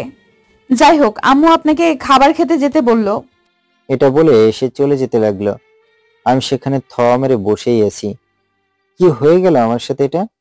আমি তো নিজেকে নিজেই যেন বিশ্বাস করতে পারছি না। এসব ভাবতে ভাবতে আমার চোখটা আমার শার্টে আটকে থাকা একটা কানের দুলে গিয়ে আটকে পড়লো। আমি সেটা ছাড়িয়ে নিলাম আমার শার্ট থেকে। দেখে মনে হচ্ছে এটা সানজিদার, হয়তোবা একটু আগে আটকে গেছে। কি করতে সেটা তো আপনারা জানেনই। যাই হোক, আমি সেটা নিয়ে আমার টেবিলের ড্রয়ারে রেখে দিলাম আর খাবার খেতে চলে আসলাম। দেখি সেখানে সবাই রয়েছে। আমি মাথা নিচু করে একটা চেয়ার টেনে বসে পড়লাম। সানজিদার দিকে আমার তাকাতে কেমন যেন একটা লজ্জাবোধ কাজ করছে। তার উপর সে আবার আমার সামনে বসে আছে। আমি মাথা হেলেই খাবার খাচ্ছি আর আঙ্কেল আন্টির নানা প্রশ্নের উত্তর দিচ্ছি।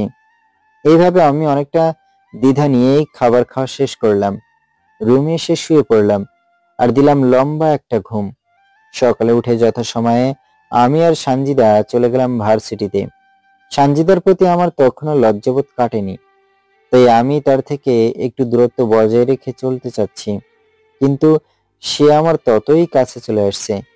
আজকে সে আমার সাথে ক্লাসেও এক বেঞ্চে বসেছে। এতে আমি কিছু আনিজি মনে করলেও পরে মানিয়ে নিলাম। ভার্সিটি শেষে আমি আর সানজিদা গিয়ে একটা রিকশায় উঠলাম। আমি বললাম, মামা, এত নম্বর বাসায় নিয়ে চলেন তো। তখন সানজিদা ফট করে বলে উঠলো, না মামা, আমি যেখানে নিয়ে যেতে বলবো সেখানে নিয়ে চলেন।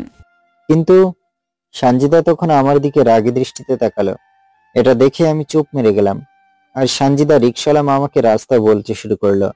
একটু পর আমরা একটা পার্কের সামনে চলে আসলাম।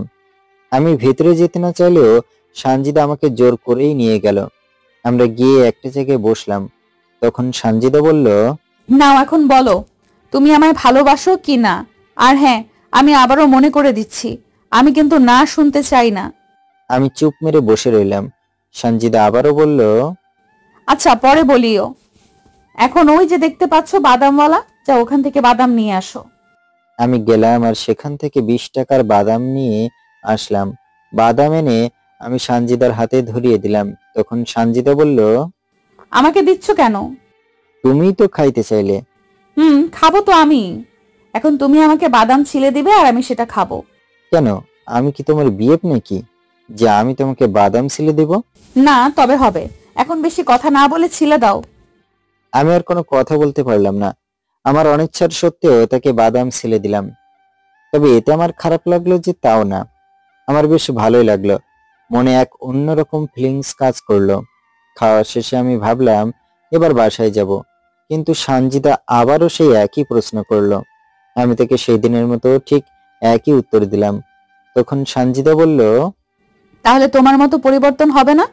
তুমি একটু বোঝার চেষ্টা করো, আমি তোমায় ঠিক কি বোঝাতে চাচ্ছি। না, আমি কিছু বুঝতে চাই না। আমি জাস্ট বুঝতে চাই যে তুমি আমাকে ভালোবাসো। এটা বলে সানজিদা রাগ দেখিয়ে চলে গেল। আমিও তার পিছন পিছন যেতে লাগলাম। সানজিদা একটা রিক্সা নিয়ে একাই চলে গেল। আমিও তার পিছন পিছন একটা রিক্সা নিয়ে যেতে শুরু করলাম। বাসায় পৌঁছে সানজিদা সোজা তার রুমে চলে গেল। আমি আর তার পিছনে না গিয়ে আমার রুমে চলে গেলাম আর ভাবতে লাগলাম, যদি সানজিদা উল্টোপাল্টা কিছু করে ফেলে, আমিও তো তাকে মনের ঘরে জায়গা দিয়ে ফেলেছি, কিন্তু তাকে বলতে পারছি না, কারণ তার বাবা যে আমায় তার বাসায় থাকতে জায়গা দিয়েছে, আমি তো তাকে ধোকা দিতে পারি না। আমি খাবার না খেয়ে শুয়ে পড়লাম। আমার মাথায় নানা রকম কথা ঘুরছে। যাই হোক, বিকেলে আমার একটা টিউশনি ছিল, আমি সেটা পড়াতে চলে গেলাম। পড়ানোর শেষে আমি বাসায় চলে আসলাম। তারপর সানজিদা আর সাদিয়াকে পড়াতে শুরু করলাম। সানজিদার চোখ একটু লাল হয়ে আছে, হয়তো কান্না করছে, কিন্তু এখানে তো আমার করার কিছু নাই। তখন সানজিদা বলল, আমার ভালো লাগছে না, আমি অন্য রুমে গেলাম। এটা বলে সানজিদা চলে গেল। আমি তার দিকে বোকার মতো চেয়ে রইলাম। তখন সাদিয়া বলল, স্যার, সানজিদাপুর মন খারাপ কেন সেটা আপনি জানেন?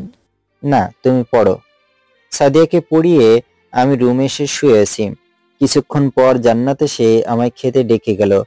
এতে আমি একটু অবাকই হলাম, কারণ প্রতিদিন সানজিদাই আমায় খেতে রাখতে আসে, কিন্তু আজ আসলো না। যাই হোক, আমি খেতে চলে আসলাম। সবাই আছে, শুধু সানজিদাই নাই।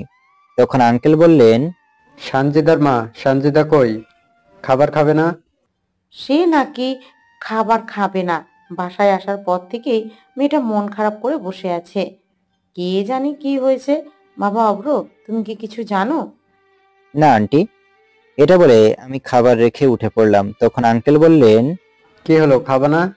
না আঙ্কেল, ক্ষুধা লাগছে না, আর সরি খাবারগুলো নষ্ট করার জন্য। আর এই সমস্যা নাই, যাও গিয়ে ঘুমিয়ে পড়ো।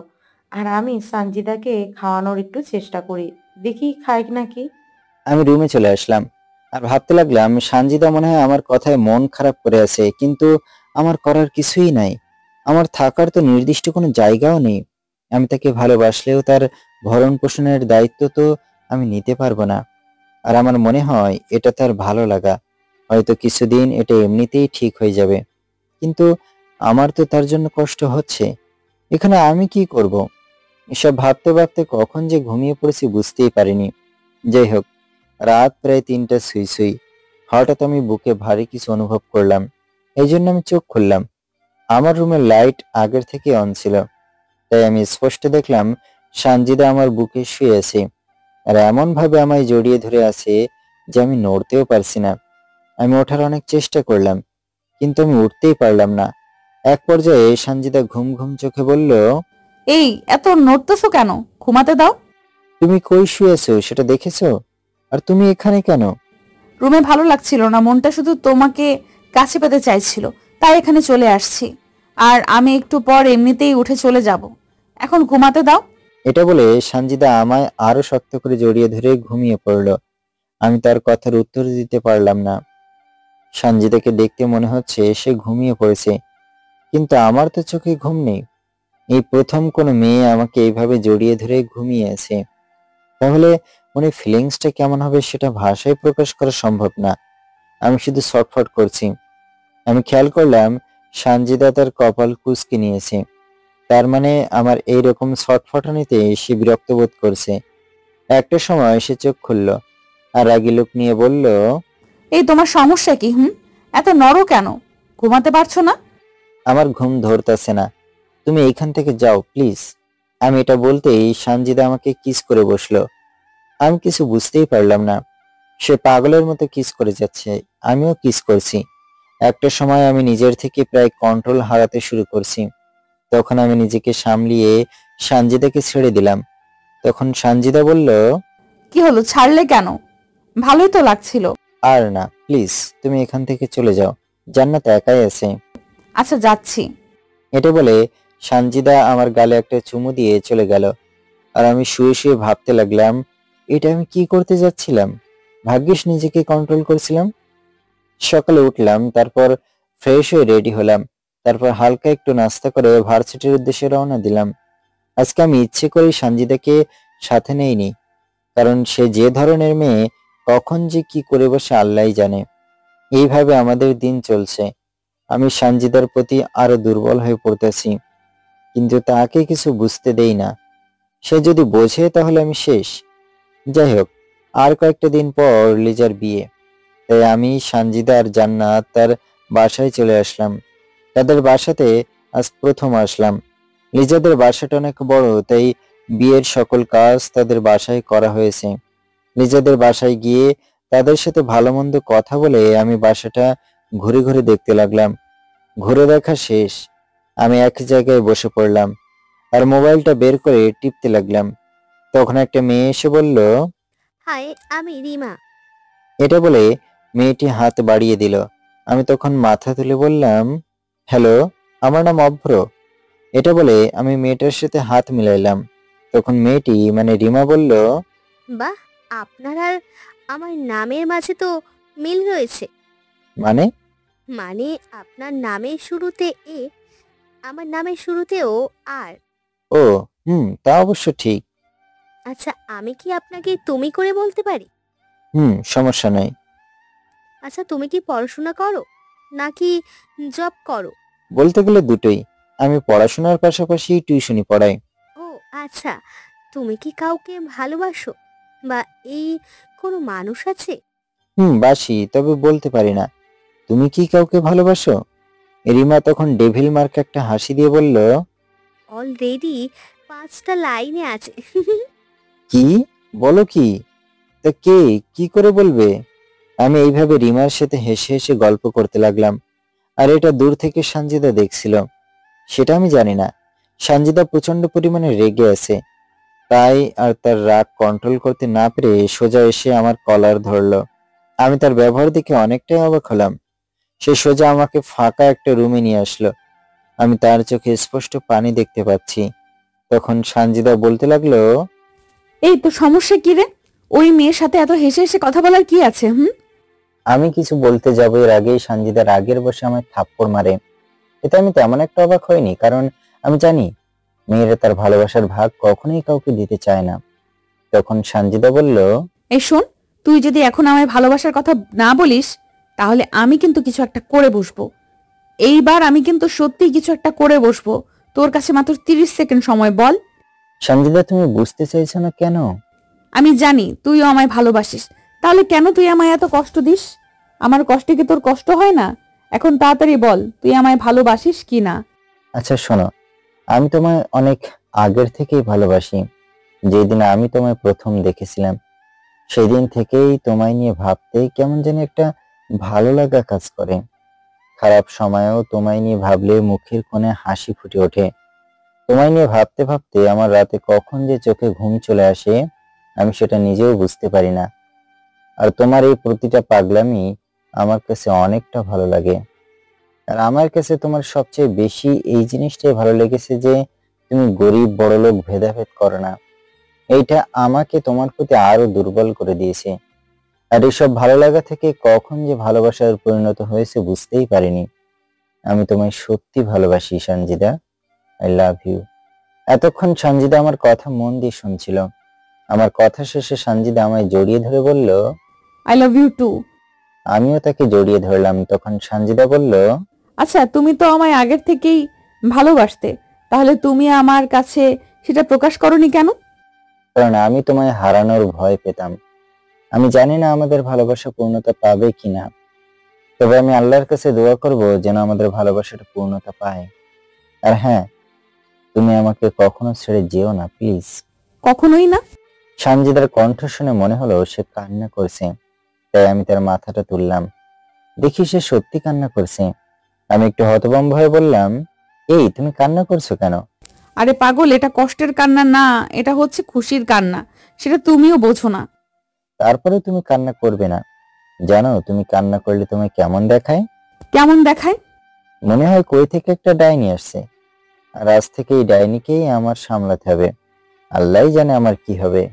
কি বললা? আমি ডাইনি আর আমি তোমার কাছে বোঝার মতো?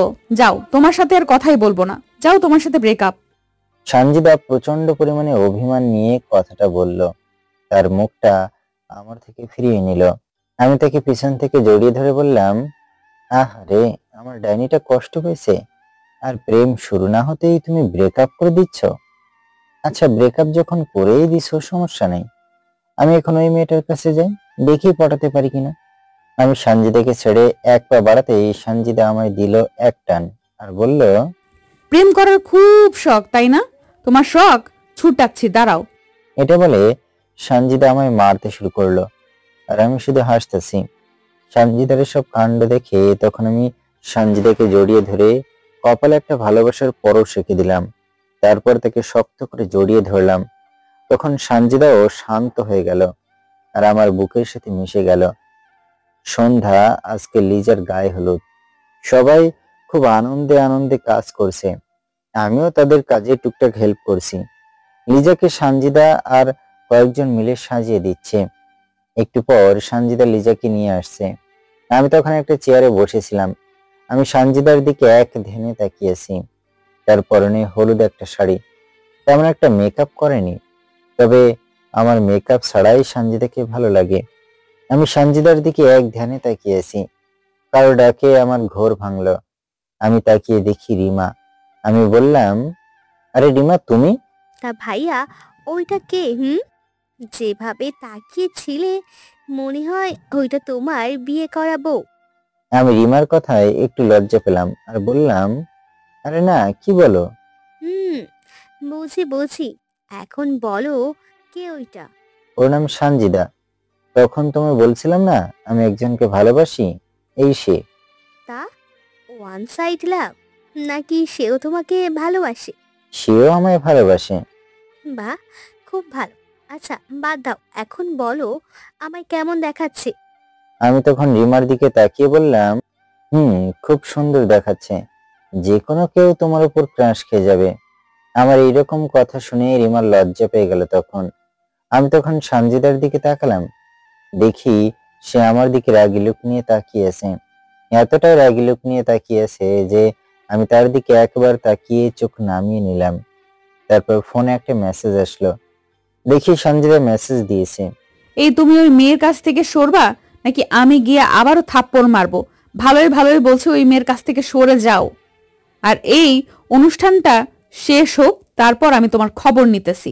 মেয়েদের সাথে এত হেসে হেসে কথা বলার কি আছে? মেসেজটা এইটুকুই। মেসেজ পড়ে আমি সোজা রিমাকে না বলেই উঠে দিলাম এক দৌড়। আমি একটা রুমে শুয়ে আছি, কখন ঘুমিয়ে পড়েছি জানি না। অনুষ্ঠান শেষ হতে প্রায় রাত 10টা বেজে গেল। আমি একটা রুমে শুয়ে আছি আর সঞ্জিদা আমায় খুঁজতে লাগছে আর ফোনের উপর ফোন দিতে লাগছে। আমি তো বিভোরে ঘুমিয়ে আচ্ছন্ন, আমি ফোন রিসিভ করছি না। সঞ্জিদা আমায় খুঁজতে খুঁজতে সেই রুমে এসে পড়লো। সে দেখলো আমি শুয়ে আছি। সে কি যেন ভেবে সোজা গিয়ে আমার বুকে শুয়ে পড়লো। আমি তাকে কোল বালিশে ভেবে জড়িয়ে ধরলাম। সঞ্জিদাও আমায় জড়িয়ে ধরলো। আমরা শুয়ে আছি, হঠাৎ হঠাৎ কে জানি আমাদের ডাকতে লাগলো। আমি চোখ খুলে দেখি সঞ্জিদা আমার বুকে আর লিজা আমাদের সামনে দাঁড়িয়ে আছে। সে বলল, কি রে, তোরা আর প্রেম করার জায়গা পাইলি না? হেই সঞ্জিতা, তুই প্রেম করবি ঠিক আছে, কিন্তু দরজাটা তো বন্ধ করে আসবি। তখন সঞ্জিতা বলল, সরি রে, ভুলে গেছিলাম। রাখ তো সরি। আমি না দেখে যদি অন্য কেউ যদি দেখে নিত তাহলে কি হয়ে যেত ভাবতে পারছিস? আমি সঞ্জিতা আর লিজার কথোপকথন শুনছি। এখানে আসলে কি হচ্ছে সেটা আমি বোঝার চেষ্টা করছি। তখন লিজা আমায় বলল, কিরে, তুই এভাবে দাঁড়িয়ে আছিস কেন? কিছু বলবি? আরে আমি কি বলবো, এখানে কি হচ্ছে আমি তো সেটাই বুঝতেছি না। ঢং। সত্যিই তো কিছু জানে না। আমি যখন আসছি তখন দেখি অব্র ঘুমিয়েছিল, আর তখন আমি। কি হলো, আটকে গেলে কেন? তারপর কি বলো? কিছু না। এটা বলে সে দিল এক ভো দৌড়। আমি লিজার দিকে অসহায় দৃষ্টিতে তাকালাম। তখন লিজা বলল, তুই তাহলে শেষ পেশ আমার বান্ধবীকে পটিয়ে নিলি। যাক, আমার বিয়ে শেষে তোদের বিয়ে হবে, টেনশন করিস না। এটা বলে লিজাও সেখান থেকে চলে গেল। এখানে আসলে কই থেকে কি হয়েছে আমি কিছুই বুঝলাম না। এক কথা এখানকার সবকিছু আমার মাথার উপর দিয়ে গেল। যাই হোক, আজকে লিজার বিয়ে। বিয়ের সকল কাজ শেষ করে আমরা বিকেলে বাসায় চলে আসি। এই 2 দিন আমি মজায় ছিলাম নাকি প্যারার ভেতরে ছিলাম সেটা আমি নিজেও বুঝতে পারছি না। আমি রুমে এসে ফ্রেশ হয়ে শুয়ে পড়লাম। তারপর মাগরিবের আজান শুনে উঠে পড়লাম। তারপর নামাজ পড়তে বসলাম, কারণ আর মাত্র 1 সপ্তাহ পর আমাদের পরীক্ষা। আমার প্রিপারেশন আলহামদুলিল্লাহ ভালো। আমি বসে থেকে পড়ছি, তখন সঞ্জিদা আমার রুমে আসলো আর বলল, এই যে কি করেন? কেন, দেখতেছ না পড়তেছি? আরে রাখতো, এত পরে কি করবে? আসো আমরা দুজনে মিলে গল্প করি। সামনে আমাদের পরীক্ষা, ভুলে গেলে নাকি? না। তাহলে তুমি পড়া বাদ দিয়ে এখানে কি করছো? যাও গিয়ে পড়তে বসো। আমি এত পরে কি করব? মানে? আমি তো তোমার বউ হব, আমার এত পড়াশোনার দরকার নেই। আর পরীক্ষাতেও তো তুমি আমার পাশেই বসবে, আমি তোমার খাতা দেখে দেখেই লিখবো। আমি আর চোখে তাকিয়ে বললাম, তাহলে তোমার এই চিন্তা ভাবনা? কেন, তুমি দেখতে দিবে না? না, দিব না। তুমি কি করবা? তোমায় দিতেই হবে। দিব, কিন্তু একটা শর্তে। সঞ্জিতা তখন ভুরু কুঁচকে বলল, কি শর্ত? এখন গিয়ে পড়তে বসো, যাও। যাব না। যাবে না? দাঁড়াও, মজা দেখাচ্ছি। এটা বলে আমি সঞ্জিতার দিকে ধীরে ধীরে এগোতে লাগলাম, আর সঞ্জিতার পিছনে যেতে লাগলো। এক পর্যায়ে সঞ্জিতা দেয়ালের সাথে লেগে গেল। আমরা দুজনে এতটাই কাছাকাছি চলে আসছি যে আমরা একে অপরের গরম নিঃশ্বাস অনুভব করতে পারছি। আমি সঞ্জিতার দিকে তাকিয়ে আছি, আর সঞ্জিতা লজ্জায় মাথা নিচু করে আছে। তখন পিছন থেকে কে যেন বলল, ভাইয়া ভাইয়া, আমার তোমায় খাবার খেতে ডাকছে, চলো। তখন আমি চমকে গেলাম আর সঞ্জিতার থেকে দূরে সরে দাঁড়ালাম। আমি তাকিয়ে দেখি জান্নাত। আমি বললাম, তোকে এখনই আসতে হলো? কেন, কি হয়েছে? কিছু না। এ সঞ্জিতা, তুমি ওকে নিয়ে যাও, আমি একটু পরে যাচ্ছি, যাও। সঞ্জিতা তো মুখ টিপে টিপে হাসছে। সে বলল, আচ্ছা যাচ্ছি। যা। যে সুন্দর একটা রোমান্টিক মোডে ছিলাম সেটাও নষ্ট হয়ে গেল। ধুর, ভালো লাগে না। তারপর আমি খাবার খেয়ে আসলাম। খাবার খেয়ে আবারও পড়তে বসলাম। এরপর পড়াশোনা শেষ করে শুয়ে পড়লাম। সকালে উঠে ফ্রেশ হয়ে খাবার খাচ্ছি, তখন আঙ্কেল বললেন, অব্র, তোমাদের পরীক্ষার আর কয়দিন বাকি? এই তো আঙ্কেল, সামনের সপ্তাহে। তোমাদের পরীক্ষা শেষ হলে আমরা সঞ্জিদার জন্য ছেলে দেখা শুরু করব, কি বলো তুমি? ছেলে দেখার কথা শুনে আমার বুকটা ধুপ করে উঠলো। আমি বললাম, কেন আঙ্কেল, ছেলে দেখে কি করবেন? তুমিও না ছেলে দেখে কি করে? আমরা সঞ্জিদার বিয়ের কথা বলছি, এবার বুঝছো? আন্টি। আর শোনো, এই কথা যেন সঞ্জিদাকে বলো না, সঞ্জিদা জানলে আবারও চিল্লাচিল্লি শুরু করবে। আচ্ছা আঙ্কেল। এরপর আমি খাওয়াটা অনেকটা কষ্ট করেই শেষ করলাম। খেতে মন চাইছিল না, কিন্তু জোর করেই খেলাম। আমি যেই জিনিসটার ভয় করতাম, তাহলে সেটাই কি হতে চলেছে? তাহলে আমি কি সঞ্জিদাকে হারিয়ে ফেলবো? আমি সব চিন্তার ভেতরে ডুবেছিলাম। তখন সঞ্জিদা আমার রুমে এসে বলল, ওই ভার্সিটি যাবে না? যাব। আচ্ছা সঞ্জিদা, আমি তোমার একটা প্রশ্ন করি? সঞ্জিদা তখন আমার পাশে এসে বসলো আর বলল, কি ব্যাপার, তোমায় এরকম চিন্তামগ্ন লাগছে কেন? আর কি বলবে বলো? তখন আমি একটা লম্বা নিঃশ্বাস ছেড়ে বললাম, আচ্ছা তুমি আমায় কোনোদিন ছেড়ে যাবে না তো? আমি তোমায় ছাড়া অন্য কিছু ভাবতে পারি না। প্লিজ, তুমি আমায় কোনোদিন ছেড়ে দিও না। আমি এই কয়দিনে তোমায় এতটাই ভালোবেসে ফেলেছি যে আমি তোমায় ছাড়া কিছু না করতে পারি, না কিছু ভাবতে পারি। এটা বলে আমি সানজিদাকে জড়িয়ে ধরে কান্না করতে শুরু করে দিলাম। তখন সানজিদা আমার সান্ত্বনার সুরে বলল, আরে পাগল, এটা আমি তোমায় বলছি না। আমি তোমায় কোনোদিন ছেড়ে যাব না। তুমি এত চিন্তা করো কেন? আর তোমার মাথায় এইসব চিন্তা আসে কই থেকে? তুমি কি আমায় বিশ্বাস করো না? আমি তোমায় নিজের থেকেও বেশি বিশ্বাস করি। তুমি আমায় মরতে বললেও আমি হাসি মুখে আমার এই জীবনটা দিয়ে দিব। বিশ্বাস না হলে তুমি বলেই দেখো। আমি মরার কথা বলতে সানজিদা আমায় চড় মারলো। তবে এইবার চড়টা এতটাও জোরে মারেনি। সে আমাকে চড় মেরে নিজেই এবার কান্না করে দিল। এটা দেখে আমি নিজেই হতভম্ব হয়ে গেলাম। কোথায় কান্না করার কথা আমার, আর এখানে সে কান্না করছে। বাহ, খুব ভালো।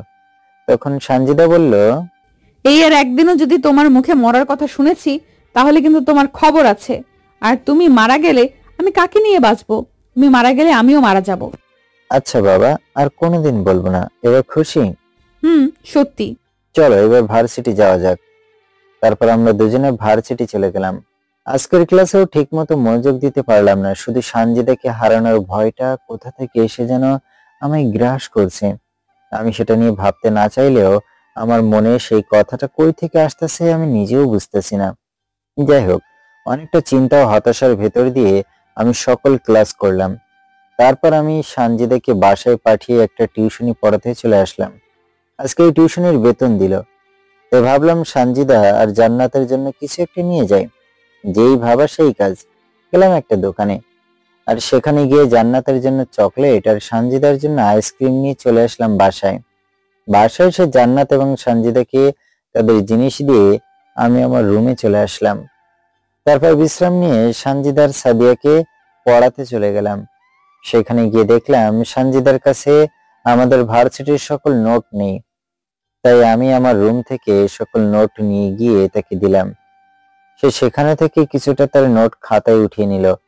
আমি তাদের পড়ানো শেষ করে চলে আসলাম। এসে আমিও পড়তে বসলাম। এইভাবে রাত প্রায় 8টা বেজে গেল।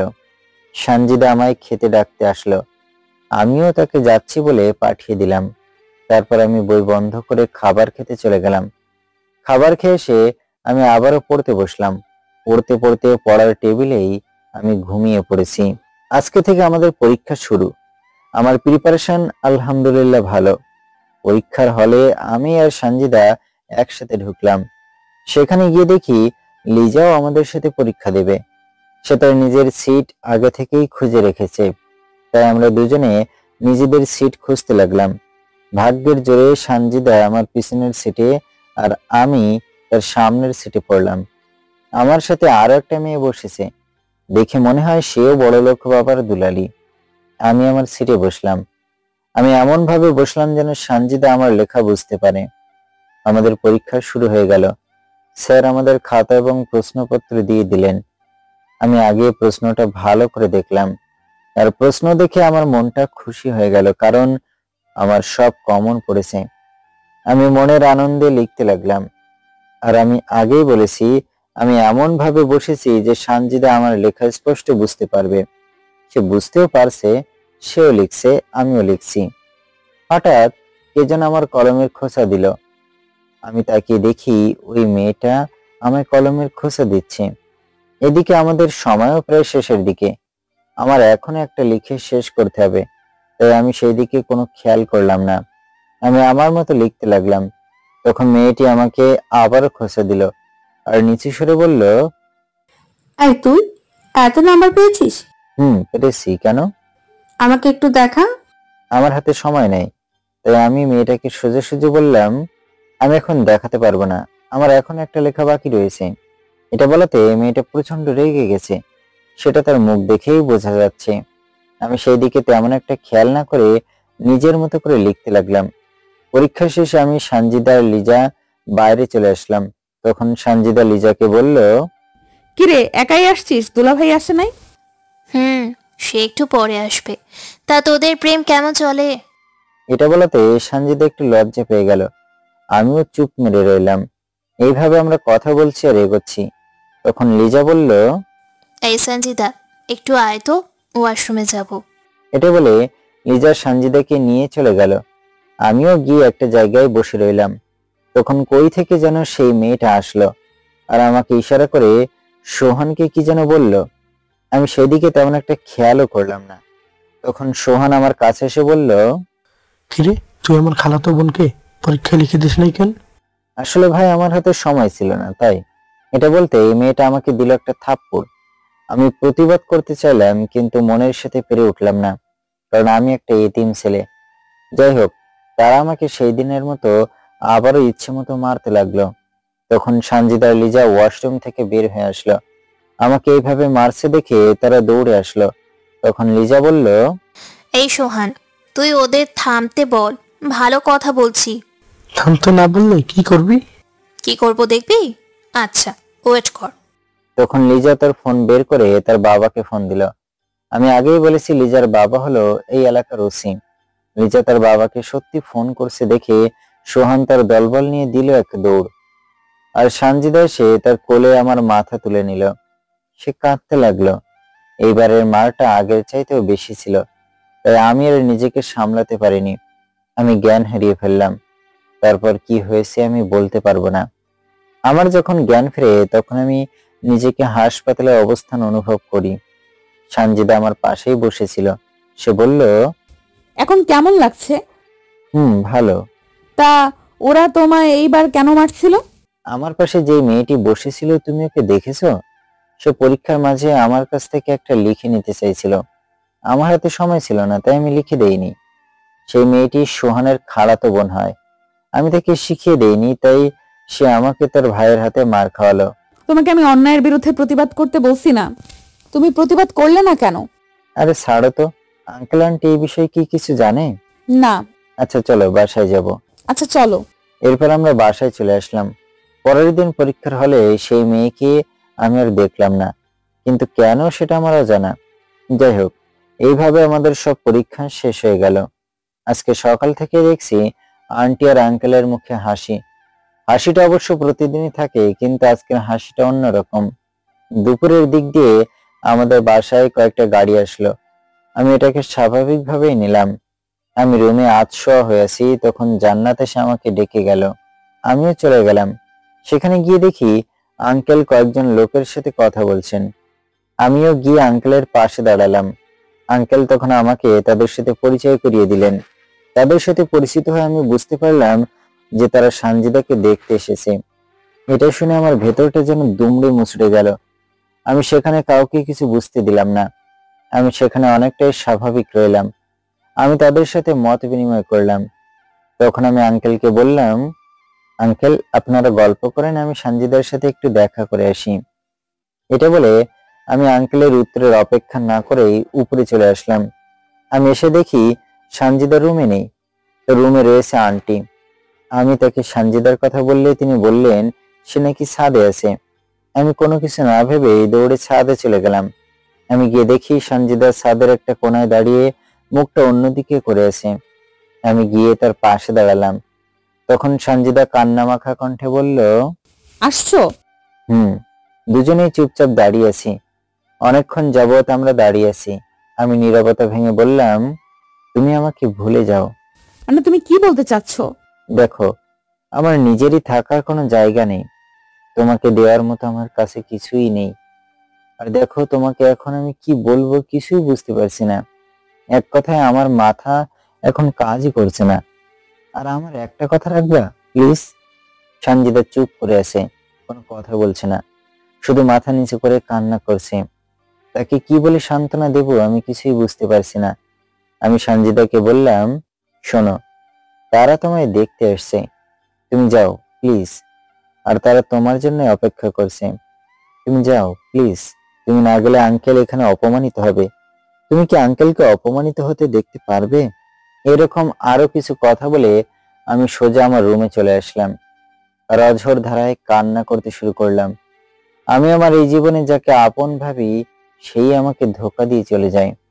আর আমার কপালটাই খুবই খারাপ। ছোটবেলায় বাবা মা দুজনকে হারালাম, এখন আবার একজনকে নিজের জীবন থেকেও বেশি ভালোবাসি, তাকেও এখন আমি হারাতে চলছি। প্রায় 30 মিনিট আমি কান্না করলাম। সত্যি কান্না করলে মনের কষ্টটা কমে যায়। নিজেকে যতটা সম্ভব স্বাভাবিক রেখে ড্রয়িং রুমে গেলাম। সেখানে গিয়ে দেখি আঙ্কেল আর আন্টি অনেকটা খুশি হয়ে গল্প করছে। আমি তাদের কাছে যেতেই আন্টি আমার একটা মিষ্টি দিয়ে বললেন, অভ্র, এই নাও মিষ্টি, সঞ্জিতাকে তাদের পছন্দ হয়েছে। আমি মিথ্যে একটা খুশির ভাব এনে বললাম, আলহামদুলিল্লাহ। তা দিন তারিখ ঠিক করছেন না পরে করবেন? তখন আঙ্কেল বললেন, পরশুদিন আমরা তাদের বাসায় যাব, সেখানে গিয়েই আমরা সব কথা পাকাপোক্ত করব। আচ্ছা আঙ্কেল। আমি তাদের সাথে গল্প করতে লাগলাম। তারপর খাবার খেয়ে আমি রুমে এসে শুয়ে পড়লাম, কিন্তু চোখে কোনো রকম ঘুম নেই। অনেক চেষ্টার পর ভোরবেলায় একটু ঘুম ধরলো, কিন্তু সেটাও একটা খারাপ স্বপ্নের মাধ্যমে ভেঙে গেল। সকালে উঠে ফ্রেশ হয়ে নিলাম। আমি নাস্তা না করেই অফিসের উদ্দেশ্যে রওনা দিলাম। ও আপনাদের তো বলতেই ভুলে গেছি, পরীক্ষা শেষে আঙ্কেল আমাকে তার অফিসে একটা জব দিয়েছে। অফিসে গিয়েও মন বসতেছে না। হঠাৎ ফোন বেজে উঠলো। তাকিয়ে দেখি সানজিদা ফোন করেছে। আমি রিসিভ করলাম না। এইভাবে সে একের পর এক ফোন দিয়েই চললো, কিন্তু আমি রিসিভ করলাম না। বলতে গেলে আমি সানজিদাকে ইগনোর করছি। যাই হোক, আজকে আমরা সেই ছেড়ে মানে সানজিদার হবু জামাইয়ের বাসায়। আজকে সানজিদার বিয়ের সকল কথাবার্তা হলো। আমি সেখানে একটা কথাও বলিনি, যা বলেছে আঙ্কেল আর আন্টি। ও, আপনাদের তো ওই ছেলেটার নামই বলা হয়নি। ছেলেটির নাম হচ্ছে রানা। সে একটা অফিসের বস। আর হ্যাঁ, তার আর সানজিদার বিয়ের তারিখ ঠিক হলো সামনের মাসের 10 তারিখ। আমরা বাসায় আসলাম। আমার মন তো আগের থেকেই খারাপ হয়ে আছে, তাই আমি সোজা নিজের রুমে গিয়ে শুয়ে পড়লাম। হঠাৎ কারো শরীরের ভর নিজের উপর অনুভব করলাম। আমি চোখ খুলে দেখি সানজিদা। আমি বললাম, আরে তুমি এখানে কি করো? সানজিদা তখন অশ্রুসিক্ত চোখে আমার দিকে তাকালো। তার চোখের পানি মুছে দিয়ে বললাম, আরে কান্না করছো কেন? আর হ্যাঁ, যেহেতু তোমার বিয়ে ঠিক হয়েছে, অতএব এখানে আমার একটা ট্রিট প্রাপ্ত। আর সেটা কখন দিবা বলো? সানজিদা তখন আমার বুক থেকে মাথা তুলে বলল, তুমি এসব কিভাবে পারো বলো তো? মানে? এই যে তুমি এরকম মিথ্যা হাসি কিভাবে হাসো, আর এতটা স্বাভাবিক কিভাবে থাকো? তোমার কি কষ্ট হচ্ছে না? আমি মনে হাজারো কষ্ট রেখেও বললাম, না, আমার কষ্ট হচ্ছে না।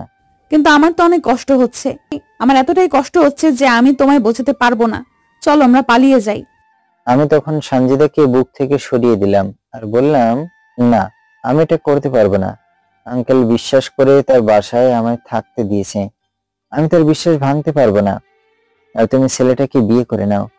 তার কাছে সবকিছু আছে, সে তোমাকে সুখে রাখবে। তোমাকে দেওয়ার মতো কিছুই নেই আমার কাছে। আমি চাইলেও তোমাকে সুখী করতে পারবো না। আমি মানলাম তার কাছে সবকিছু আছে, কিন্তু সেও কি তোমার মতো আমাকে ভালোবাসতে পারবে? আমি চুপ করে রইলাম।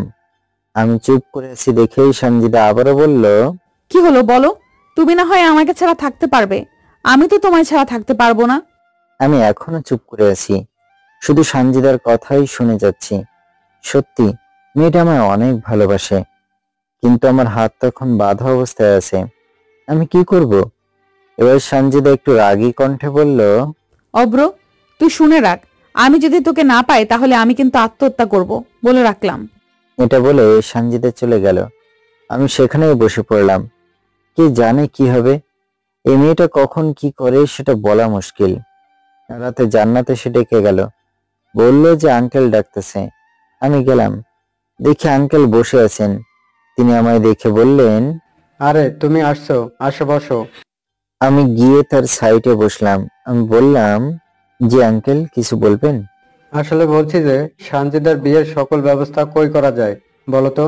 আর একটা কথা মনে রেখো, বিয়ের সকল ব্যবস্থা কিন্তু তোমায় করতে হবে। আমার তো বয়স হয়ে গেছে, এই বয়সে এত চাপ নিতে পারবো না।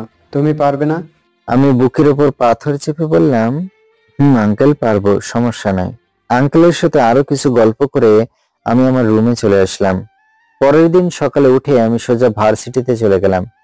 ভার্সিটির একটা আম গাছের নিচে একা বসে আছি। এই গাছের নিচে আমরা কতই না আড্ডা দিয়েছি, কতই না গল্প করেছি, মারামারি করেছি, কিন্তু আজ আমি একা। এটাই হয়তো আমার কপালে ছিল। আমি এক অভাগা। আমার কপালে ভালো কিছু বেশি দিন টিকে না। আমি বসে বসে এসব কথা ভাবছি, তখন পিছন থেকে লিজা বলল, কি রে অভ্র, তুই এখানে কি করিস? কিছু না রে, এমনি। তুই এখানে কি করিস?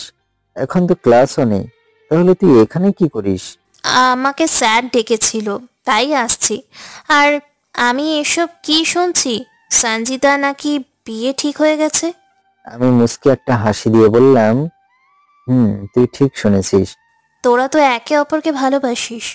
সব ভালোবাসা পূর্ণতা পায় না রে, কিছু ভালোবাসা সারা জীবন এইভাবেই থেকে যায়। আমি হয়তো সঞ্জিতাকে আপন করে পাবো না, কিন্তু তাকে আমি সারা জীবন ভালোবাসবো। তুই যখন ওকে এতই ভালোবাসিস, তাহলে তুই গিয়ে আঙ্কেলকে বুঝিয়ে বল। না রে, এটা আমি করতে পারবো না। আমি তার নুন ভাত খাইছি, তাহলে আমি ধোকা দিতে পারবো না। আর সঞ্জিতা যদি ওই ছেলেকে বিয়ে করে তাহলে সে সুখেই থাকবে, হয়তো কিছুদিন কষ্ট পাবে, কিন্তু তারপর ঠিক হয়ে যাবে। আর তুই? জানি না রে, হয়তো তাকে মনে করে প্রতিটা রাত পার করবে। আমি লিজার সাথে কথা বলছি, হঠাৎ আমার ফোনটা বেজে উঠল। তাকে দেখি আঙ্কেল ফোন দিয়েছেন। আমি ফোন রিসিভ করলাম, তখন আঙ্কেল বললেন, বাবা তুমি কই? তুমি তো তোমার রুমে নেই, কই তুমি? এই তো আঙ্কেল, ভার্সিটিতে একটু এসেছিলাম একটা কাজে। আচ্ছা, কাজটা তাড়াতাড়ি শেষ করে বাসায় আসো, সঞ্জিতার বিয়ের শপিং করতে যেতে হবে। আচ্ছা আঙ্কেল। এটা বলে আমি ফোন কেটে দিলাম আর লিজাকে বললাম, আচ্ছা থাক, তোর বান্ধবীর বিয়ের শপিং করতে যেতে হবে। তুই এমন কেন রে? তুই নিজে কষ্ট পেলেও তুই কাউকে কিচ্ছু বুঝতে দিস না। আমি মুস্কি একটা হাসি হেসে সেই জায়গাটায় ত্যাগ করলাম। বাসায় এসে আঙ্কেল আন্টি সঞ্জিদা আর জান্নাতকে নিয়ে চলে আসলাম একটা শপিং মলে। সঞ্জিদা এখনো মন খারাপ করে আছে। আমি তার সামনে মিথ্যা একটা হাসির ভাব ধরে আছি। শপিং শেষে আমরা বাসায় চলে আসলাম। একদিন সঞ্জিদার হবু বর আসলো।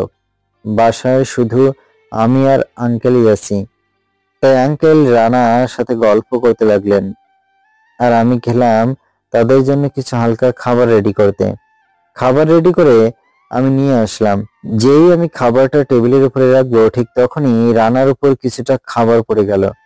রানা গায়ে খাবার পড়তে দেরি, আমার গালে চড় মারতে সে আর দেরি করলো না।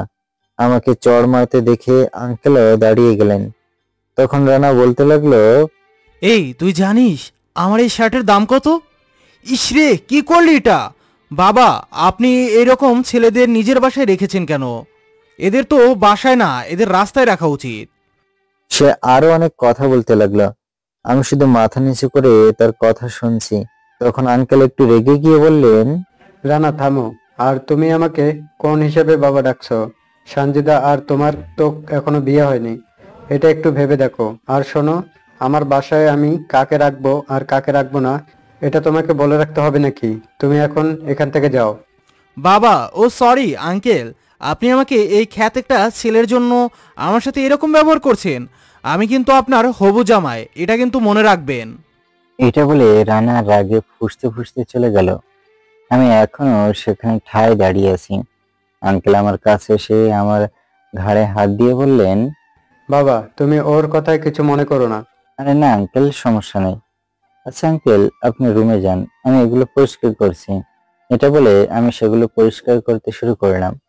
পরিষ্কার করা শেষে আমি আমার রুমে চলে আসলাম। আজ থেকে বাসায় জোর দিয়ে কাজ শুরু হয়েছে, কারণ আর মাত্র 2 দিন পর সঞ্জিতার বিয়ে। দূর দূরান্তের আত্মীয়রা আসতে শুরু করেছে। বাসায় এক অন্যরকম খুশির রোল পড়ে গিয়েছে। শুধু 2 জন লোকের মুখে হাসি নেই, একজন হলো সঞ্জিতা আর একজন হলো অভ্র, আমি নিজেই। তারপরেও আমি যতটা সম্ভব মুখে হাসি রাখার বৃথা চেষ্টা করে যাচ্ছি। ও হ্যাঁ, একটা কথা, সঞ্জিতার বিয়ের সকল দায়িত্ব আমি নিজেই পালন করছি। এই দুনিয়ার নিয়ম কি আজব, তাই না? যে যাকে চায় তাকে পায় না। দেখেন, আমি সঞ্জিতাকে এতটা ভালোবাসি, কিন্তু আমি তাকে হারিয়ে ফেলছি। যে যাকে চায় তাকেই যদি সে পাইতো তাহলে কতই না ভালো হতো। যাই হোক, আমি এইসব কি উল্টাপাল্টা কথা ভাবছি। তখন আন্টি শরবত হাতে আমায় বললেন, অব্র, এই নাও শরবত, অনেক সময় ধরে কাজ করছো, নাও এইটুকু খেয়ে নাও। আমি কিছু না বলে মুচকে একটা হাসি দিয়ে ট্রে থেকে গ্লাসটা উঠিয়ে নিলাম আর খেয়ে গ্লাসটা দিয়ে দিলাম। তখন আন্টি বলল, বাবা তোমার কি মন খারাপ? আমি একটু অবাক হয়ে আন্টিকে বললাম, না তো। তাহলে মুখটা এইরকম করে আছো কেন? আরে আন্টি, সারাদিন এত কাজ করছি, তাই হয়তো মুখটা একটু অন্যরকম দেখাচ্ছে। আমার কিছু হয়নি, আমি ঠিক আছি। এখন আপনি এখান থেকে যান আর গিয়ে ওই দিকটা সামলান। আমি হাসি মুখে কথাটা বললাম। আমার হাসি মুখ দেখে আন্টিও একটা মিষ্টি হাসি দিয়ে সেখান থেকে চলে গেলেন। আমি আবারও সবকিছু দেখাশোনা করতে লাগলাম। এইভাবে সারা দিন কেটে গেল। এর ভেতরে সানজিদা আমার সাথে কথা বলার অনেকবার ট্রাই করেছে, কিন্তু আমি সুযোগ দেইনি, কারণ আমি তার মায়ায় নিজেকে আরো বেশি আসক্ত করতে চাই না। তাকে ছাড়া থাকতে আমার হয়তো কষ্ট হবে, কিন্তু সমস্যা নাই, সেটা আমি সহ্য করে নিব। এতে করে সে তো অন্তত সুখে থাকবে, আমি না হয় সেটাতেই নিজের সুখ খুঁজে নেব। আজকে অনেক সকাল সকাল ঘুম থেকে উঠলাম, উঠে নামাজ পড়ে নিলাম, তারপর কাজে লেগে পড়লাম। কারণ যেইটুকু কাজ বাকি রয়েছে সেইটুকু কাজ দুপুরের মধ্যে শেষ করতে হবে। এটারও একটা কারণ রয়েছে, আর সেটা হলো আজ সানজিদার গায়ে হলুদ, তাই আমরা সবাই মিলে দুপুরের আগেই সকল কাজ সেরে ফেললাম। বিকেলে আমি, সানজিদা, লিজা আর তাদের কিছু পুরনো বান্ধবীদের নিয়ে পার্লারে চলে আসলাম। আমি আজকে সানজিদাকে খুব ভালো করে দেখলাম। আমি তাকে দেখে অবশ্য কিছুটা ভয় পেয়েছি, সাথে কিছুটা অবাকও হয়েছি, কারণ মেয়েটার অবস্থা একদম অন্যরকম হয়ে গেছে। সে অনেকটা শুকিয়ে গিয়েছে, সাথে তার চোখের নিচে কালো দাগ পড়ে গিয়েছে। আমি যেই সানজিদাকে ভালোবাসতাম, এই তো সে না। কারণ আমার সানজিদা ছিল গোছালো, সে সবসময় হাসি খুশি থাকতো, সে আমায় সবসময় জ্বালাতন করত। আর এই সানজিদা মনে হয় হাসতেই ভুলে গিয়েছে। সানজিদাকে দেখে সত্যি আমার খুব খুব কষ্ট হচ্ছে। আমি তার দুষ্টু মিষ্টি রাগ, অভিমান, কান্না, হুটহাট করে এসে আমার বুকে শুয়ে থাকা, সত্যি আমি এসবকে খুব খুব মিস করছি। আমার যদি সাধ্য থাকতো তাহলে আমি সানজিদাকে নিয়ে এক অন্য জগতে পাড়ি দিতাম। সেখানে কেউ থাকবে না, থাকবো শুধু আমি আর সানজিদা। কিন্তু আমি যেটা কখনোই করতে পারবো না। এই দুনিয়ায় কি সত্যিকারের ভালোবাসার কোনো মূল্য নেই? সত্যিকারের ভালোবাসাগুলো কি এভাবেই অপূর্ণই থেকে যায়? আমি কি তাকে আপন করে পাবো না? আমি গাড়িতে হেলান দিয়ে সব হাজারো কথা ভাবছি, তখন লিজা আমার পাশে এসে দাঁড়ালো আর বলল, দোস্ত, এসব কি হচ্ছে? আমি একটা মুচকি হাসি দিয়ে বললাম, যা দেখছিস। মানে কি? তুই কি সঞ্জিতাকে ভালোবাসিস না? তুই কি তাকে নিজের করে পেতে চাস না? চাইলেই তো আর সব সম্ভব না রে। তুই কি ওকে ছাড়া থাকতে পারবি? চেষ্টা করব। এবার লিজা একটু রাগান্বিত কণ্ঠে বলল, তোকে আর কিচ্ছু করতে হবে না, এবার যা করার আমিই করব। মানে? মানে আমি গিয়ে আঙ্কেলকে সব কিছু বলে দেব, কারণ তুই থাকতে পারলেও আমার পাগলি বান্ধবীটা তোকে ছাড়া থাকতে পারবে না।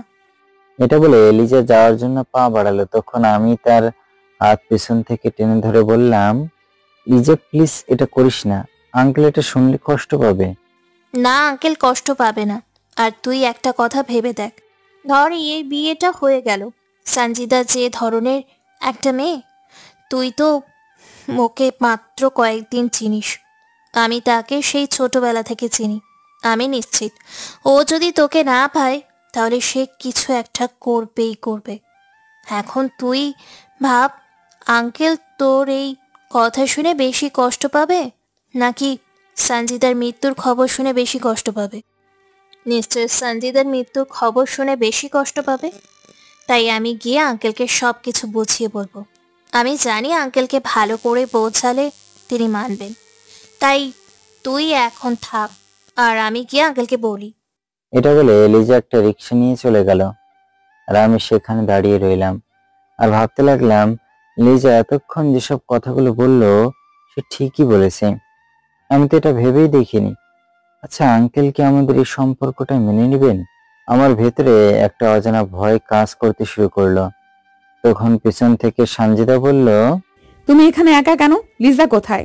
সানজিদার কথা শুনে আমার ঘোর ভেঙে গেল। আমি বললাম, সে বাসায় চলে গিয়েছে, তার কি যেন একটা জরুরি কাজের কথা মনে পড়ে গিয়েছে। তোমাদের কি সাজা হয়েছে? কেন, দেখতে পাচ্ছ না? আমি তখন সানজিদার দিকে ভালো করে তাকালাম। এমনিতে মেকআপ ছাড়া মেয়েটাকে ভীষণ সুন্দর লাগে, আর তার উপর আবার সে সেজেছে, কি বলবো, এক কথায় অসাধারণ। আমি বললাম, আচ্ছা চলো। এটা বলে আমরা সবাই বাসার উদ্দেশ্যে রওনা দিলাম। বাসায় এসে আমি রুমে শুয়েছিলাম, আমার মনে এক অজানা ভয়। তখন লিজা এসে আমায় ডাকছে। আমি দরজা খুলে বললাম, বলো। দেখলাম লিজার মুখে কেমন জানি এক টুকরো ভয়ের ছাপ। সে বলল, চলো, তোমায় আঙ্কেল ডাকছে। এটা বলেই লিজা আর দেরি করলো না, সে সোজা চলে গেল। আমার মনে তো আগের থেকেই ভয় আছে, তার উপর আবার লিজার এইরকম ব্যবহার, কি জানি কি হবে। আমিও আর সেখানে দেরি করলাম না, তাড়াতাড়ি করে আঙ্কেলের রুমে চলে গেলাম। সেখানে গিয়ে দেখি আঙ্কেল খাটে বসে রয়েছে, আন্টি তার পাশে দাঁড়িয়ে আছে। সানজিদা সোফায় বসে কান্না করছে, আর লিজা তার পাশে। আমি রুমে যেতেই আঙ্কেল এসে আমায় দিল এক থাপ্পড়। আমি মাথাটা নিচু করে রইলাম আর বললাম, সরি আঙ্কেল। আর একবার যদি আমায় আঙ্কেল বলো তাহলে কিন্তু তোমার খবর আছে। আমি তখন আঙ্কেলের দিকে মাথা তুলে তাকালাম আর বললাম, মানে হলো যে আমার মেয়ে যদি তোমার বউ হয় তাহলে আমি তোমার আঙ্কেল হই কিভাবে? আমি কিছু বলার আগেই সানজিদা সোফা থেকে লাফ মেরে উঠে বলল, তার মানে? আমি তোমাদের সম্পর্কে রাজি। অব্রের মতো ছেলে আমি কই পাবো বলো? আঙ্কেল আমাদের সম্পর্কে রাজি দেখে সানজিদা দৌড়ে এসে আঙ্কেলকে জড়িয়ে ধরলো। একটু পর সে আমার দিকে তাকালো, আর আমি কিছু বুঝে ওঠার আগেই আমায় শক্ত করে জড়িয়ে ধরলো। আমিও তাকে জড়িয়ে ধরলাম। আমাদের আশেপাশে যে কেউ আছে আমরা দুজন সেটা যেন ভুলেই গেছিলাম। তখন লিজা এসে আমাদের কানে কানে বলল, এই তোরা কি করছিস? ছাড় একে অপরকে, এখানে আঙ্কেল আন্টি আছে, ছাড়। লিজার এমন কথা শুনে আমরা হকচকিয়ে একে অপরকে ছেড়ে দিলাম আর লজ্জায় মাথা নিচু করে রইলাম। সানজিদা তো আর সেখানে দেরি করলো না, সে দিল এক দৌড়। আমিও তার পেছন পেছন ছুটলাম। বাসর ঘরের সামনে দাঁড়িয়ে আছি। এসব কিছু কেন জানি স্বপ্নের মতো লাগছে, কেন জানি কিছু বিশ্বাস হচ্ছে না। আজ আমার মনে এক অন্যরকম খুশির ঢেউ দিচ্ছে। আমি খুশি মনে বাসর ঘরে ঢুকলাম, দেখি আমার বউ খাটে নেই। সেটা দেখে আমি একটু অবাক হলাম। আমার সদ্য বিয়ে করা বউ গেল কই? তখন পিছন থেকে কে যেন জড়িয়ে ধরলো। আমি পিছন ফিরে দেখি সানজিদা। আমি তার কপালে ভালোবাসার একটা পরশ রেখে দিলাম।